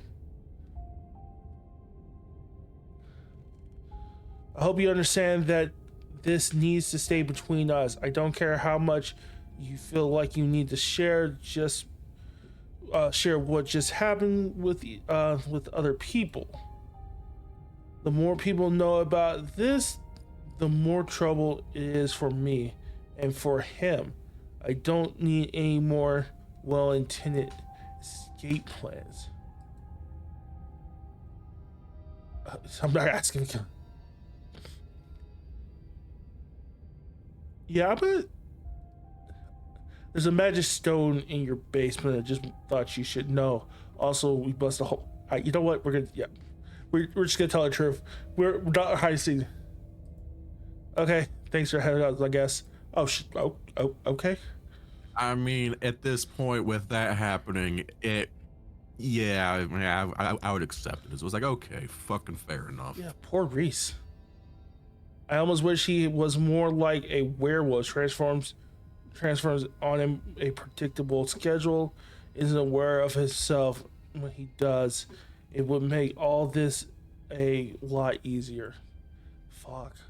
Instead, I have to stare at him in the eyes while I turn the key, knowing that every time I do, I'm driving him further and further away from me. Fuck, I feel bad for Reese. As much as I love to stay around chatting, I have work to get to work. Gotta clean this place to at its best before tomorrow. And you should probably get home. It's dark. I'm sure your cousin is worried about you. I'm gonna hug her. Yeah, I'm just gonna. Fuck. After all this, I need a hug. No offense, but I'm not. You know what? That's fair. That's fair. See you later, Bulldog. Oh my God. She firmly sketches you to the door and closes behind you.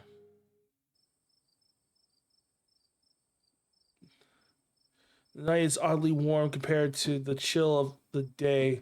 Crickets sing quietly in the sleepy little neighborhood. Everything that happened in the clinic feels almost like a dream, and now that it's over, you realize how little it meshed with your understanding of the world. Now we're going home. And here I thought Reese was going to try and murder you with an axe. As I kind of get where she's coming from, but also his anger is definitely yes. No, they both have valid reasons for how they feel. Especially Reese, he just feels like he is trapped in a cage, which he basically is. He is in a cage, and he just wants to be like normal, hang out with people. But she knows, like, he gets angry, no one's surviving, and you feel for both of them.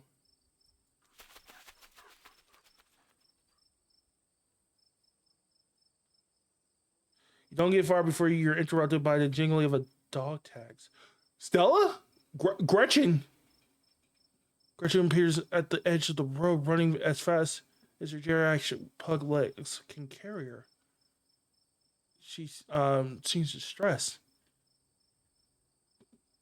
She whines as she stares up at you from the ground, eyes desperate, anxiously jumping back and forth and darting away from you, trying to lead you down to her. Gretchen, where is Stella? Yeah, where is it? Just starts trying to drag you towards the woods. Yeah, we gotta follow her. Follow Gretchen. She nervously runs ahead of you, the whole time constantly looking back to make sure you're still there as she leads you into the dark woods. Before long, the trees thin, and you find yourself on a steep hill by a two-lane road, lined on one side by sheer rock. And there, sitting on a log, staring mournfully at asphalt, is Stella. Oh my God, Stella! Gretchen runs up to her, sits on Stella's lap. Gretchen, you're back. Don't scare me like that again. Also, the couriers have confirmed that the train sect was all fully consensual. Okay. It did seem like it was consensual too. She said it was romantic and sweet. It was consensual. Okay. Glad we got that.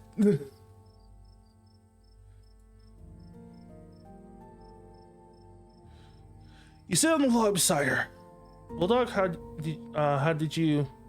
Wait, did Gretchen come and get you? Wow, she must think I'm dying or something. Yep, Gretchen found me. She's a good girl. She really is.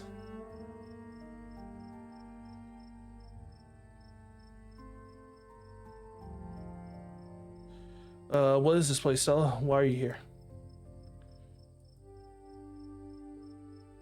Stella's face faces you for a moment, desperate, trying to force out words a part of her thought she would never have to say out loud. And then she turns back to the road. This is where the accident happened. My parents died on this bend in the road. Oh shit. You know, I can't take that kind of sentence seriously anymore after seeing that one meme where it's Batman talking to the Ninja Turtles. Oh. Yeah, it's like cowabunga. Cowabunga, dude.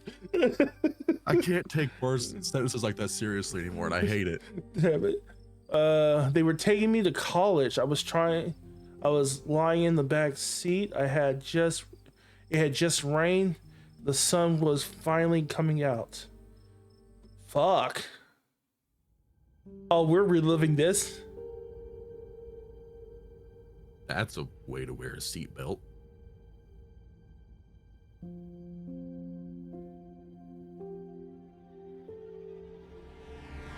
Of course it was a truck. God damn it. He's died. Oh shit. That's gonna be heroes elsewhere. That's why she survived. She was laying down.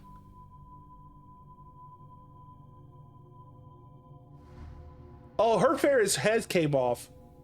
Oh, fuck no.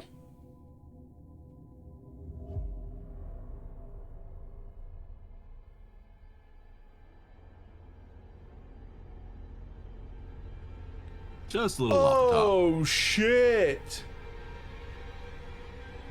Yeah. I think that truck driver needs to go back to barber school because it took a little too much off the top. Mm-hmm. Goddamn, a little too much. At the edge of everything, goddamn. Sorry, I know that's probably a bummer to talk. Bam. Do you know what I've gone through today? It was awful. Really messed me up for a while. I think I'm still messed up. There's a whole year of my life after the accident that I feel like that just never happened. Like every time I try and remember them, it's blank.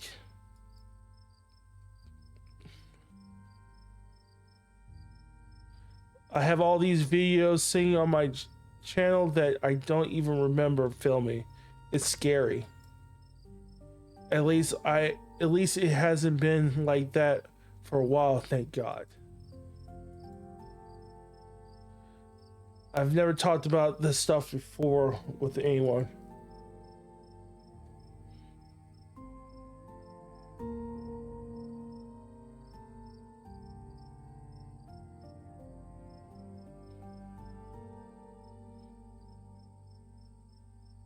So I'm so sorry. I knew about the crash. I should have put it together. guess someone spilled the beans, huh? You shouldn't blame yourself for not finding me sooner or stopping me from running off or for whatever you're trying to blame yourself for.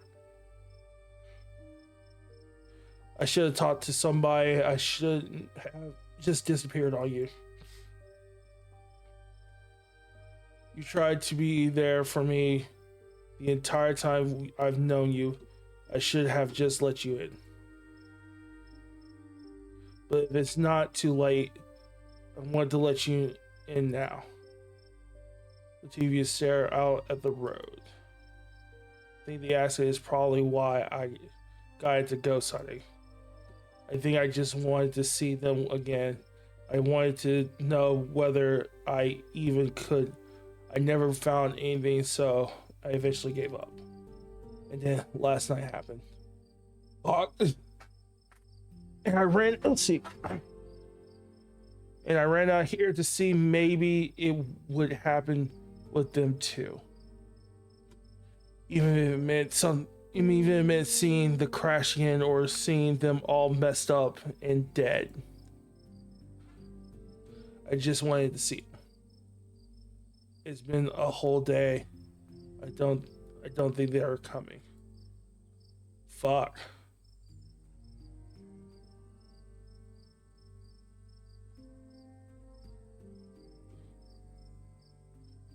They're probably, yeah, somewhere better. They're probably somewhere better than where the hell Charlie got trapped. I hope you're right. I thought a lot about what might come after, where they're somewhere else, or if they just stopped existing. I guess we've seen at least some evidence of the afterlife. I hope that means there's a good version too, where they're still on that long car ride listening to Dad's tapes with a place in the backseat for me when I eventually catch up with them. And then it won't matter that I never got to say goodbye. Fuck. You can always say goodbye now. So sits in silence for a lawnmower. Her breath slows and even. Goodbye. I love you. Don't worry about me. I'm going to be fine. She's silent again as if waiting for a response. But it never comes. But she smiles. A lively glimmer returns to her side eyes. It kind of feels better. Kind of felt better. I don't think I realized how much I kind of trapped myself in my own head. Thank you for breaking me out of it. She straightens up, stretches her neck. Gretchen hops down from her lap, tacks jiggling in the quiet night air. Well, we should probably head back now. I haven't slept in a day. Yes, you need to sleep, ma'am. Yeah, a little bit.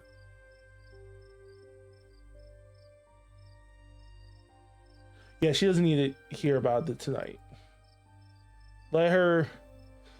She doesn't need to know about it tonight. Let her just like have this moment. I can walk you through the woods so you don't get lost. Then I guess you should probably get back to Talda before you give her aneurysm. All right. And this is me. I guess I'll see you tomorrow.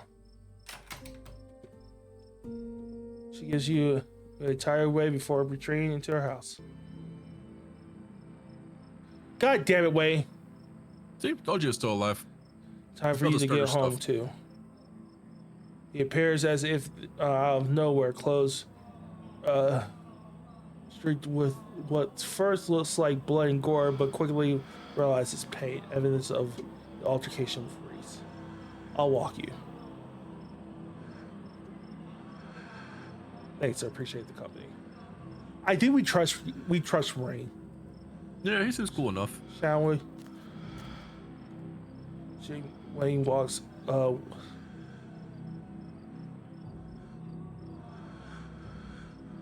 Yep, he's back. Meanwhile, just ahead of you, in near complete silence.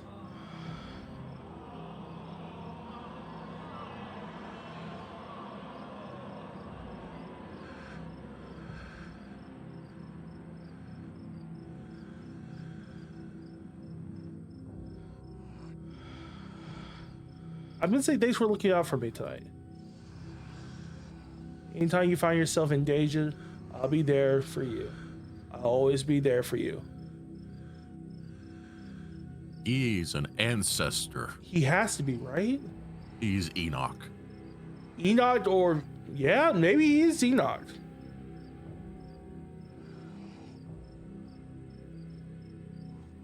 I'm not flirting with Wade. I'm not flirting with Wade. Wade, you're a great guy. Appreciate everything you've done for you. We don't have that kind of relationship. I'm sorry.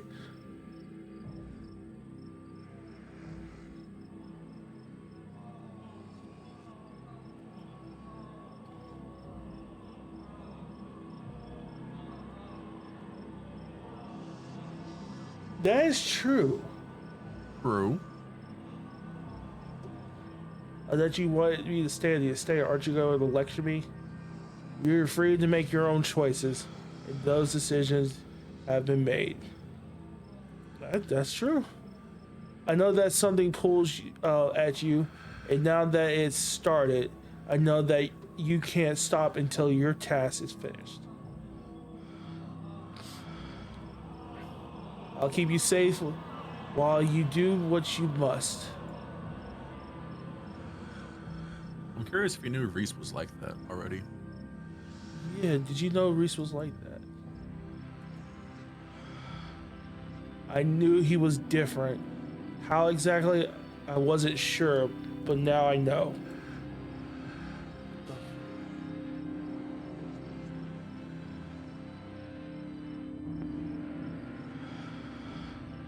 I'm going to continue in silence here.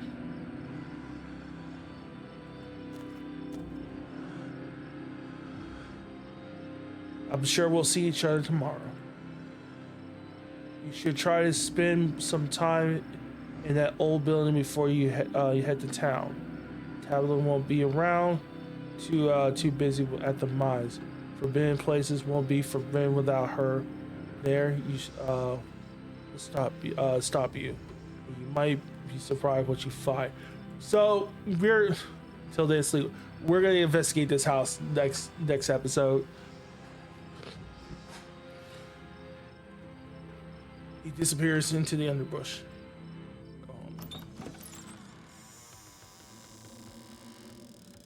The estate feels empty. The wind howling through the abandoned halls, the very foundation creaking up beneath you. Your cousin must have already gone to bed. Exhausted beyond belief, you stumble into your room, collapse on the bed. The damp smell of the mattress is starting to become almost welcoming, a sign that the now daily horrors of Scarlet Hollow are finally behind you, at least until the sun inevitably rises again. You think a moment for calling, but you're just too tired to even bother. I feel like 5 will be the church. Yeah, it's gonna be. Yeah, I think it's gonna. We're also gonna like look in the house as well, but I think you're also right. I think it's gonna be the church and the lake. Close your eyes, and your exhausted body almost to sleep almost immediately. As you drift off, you think of Reese trapped in that tiny windowless room. All his greatest fears realize his body no longer his own. But you stopped him. You stopped him from killing Dr. Kelly. Rose, at least for now, is protected from him. And then you think of nothing. Oh my god! Hell yeah. Yeah, we'll save it here. Oh my god. This is the end of episode 4. Episode 5 will be released later this year. Follow us on social media to stay up to date on the rest of Scarlet Hollow's development. Wow, your title lied to me. It says episode 3. It should say episode. Oh my god, did I forget? Wow. Hold on, did I really put episode 3? Son of a bitch. I thought I put episode 4. Oh my god. Oh, great. That's great. That's great. Congratulations for finishing all the episodes currently available in the game. You've unlocked hardcore mode. What is hardcore mode? Hardcore mode allows you to select 3 traits at the character creation, and you'll no longer be able to use your traits to avoid the consequences of major dissensions. This penalty only applies to hardcore runs. Have fun if you dare. Sounds interesting. Okay, we have to check that out. If you want, if you'd like to continue with the world, you have saved. Oh yeah, we slay the princess in our game. We have to. It's also great. I have to play it. Yeah, same. Nice. And then we got some credits. Very nice. Apparently, there's no music on this, which is weird. I hear music. Oh, because I had turned it down a little bit. Wow.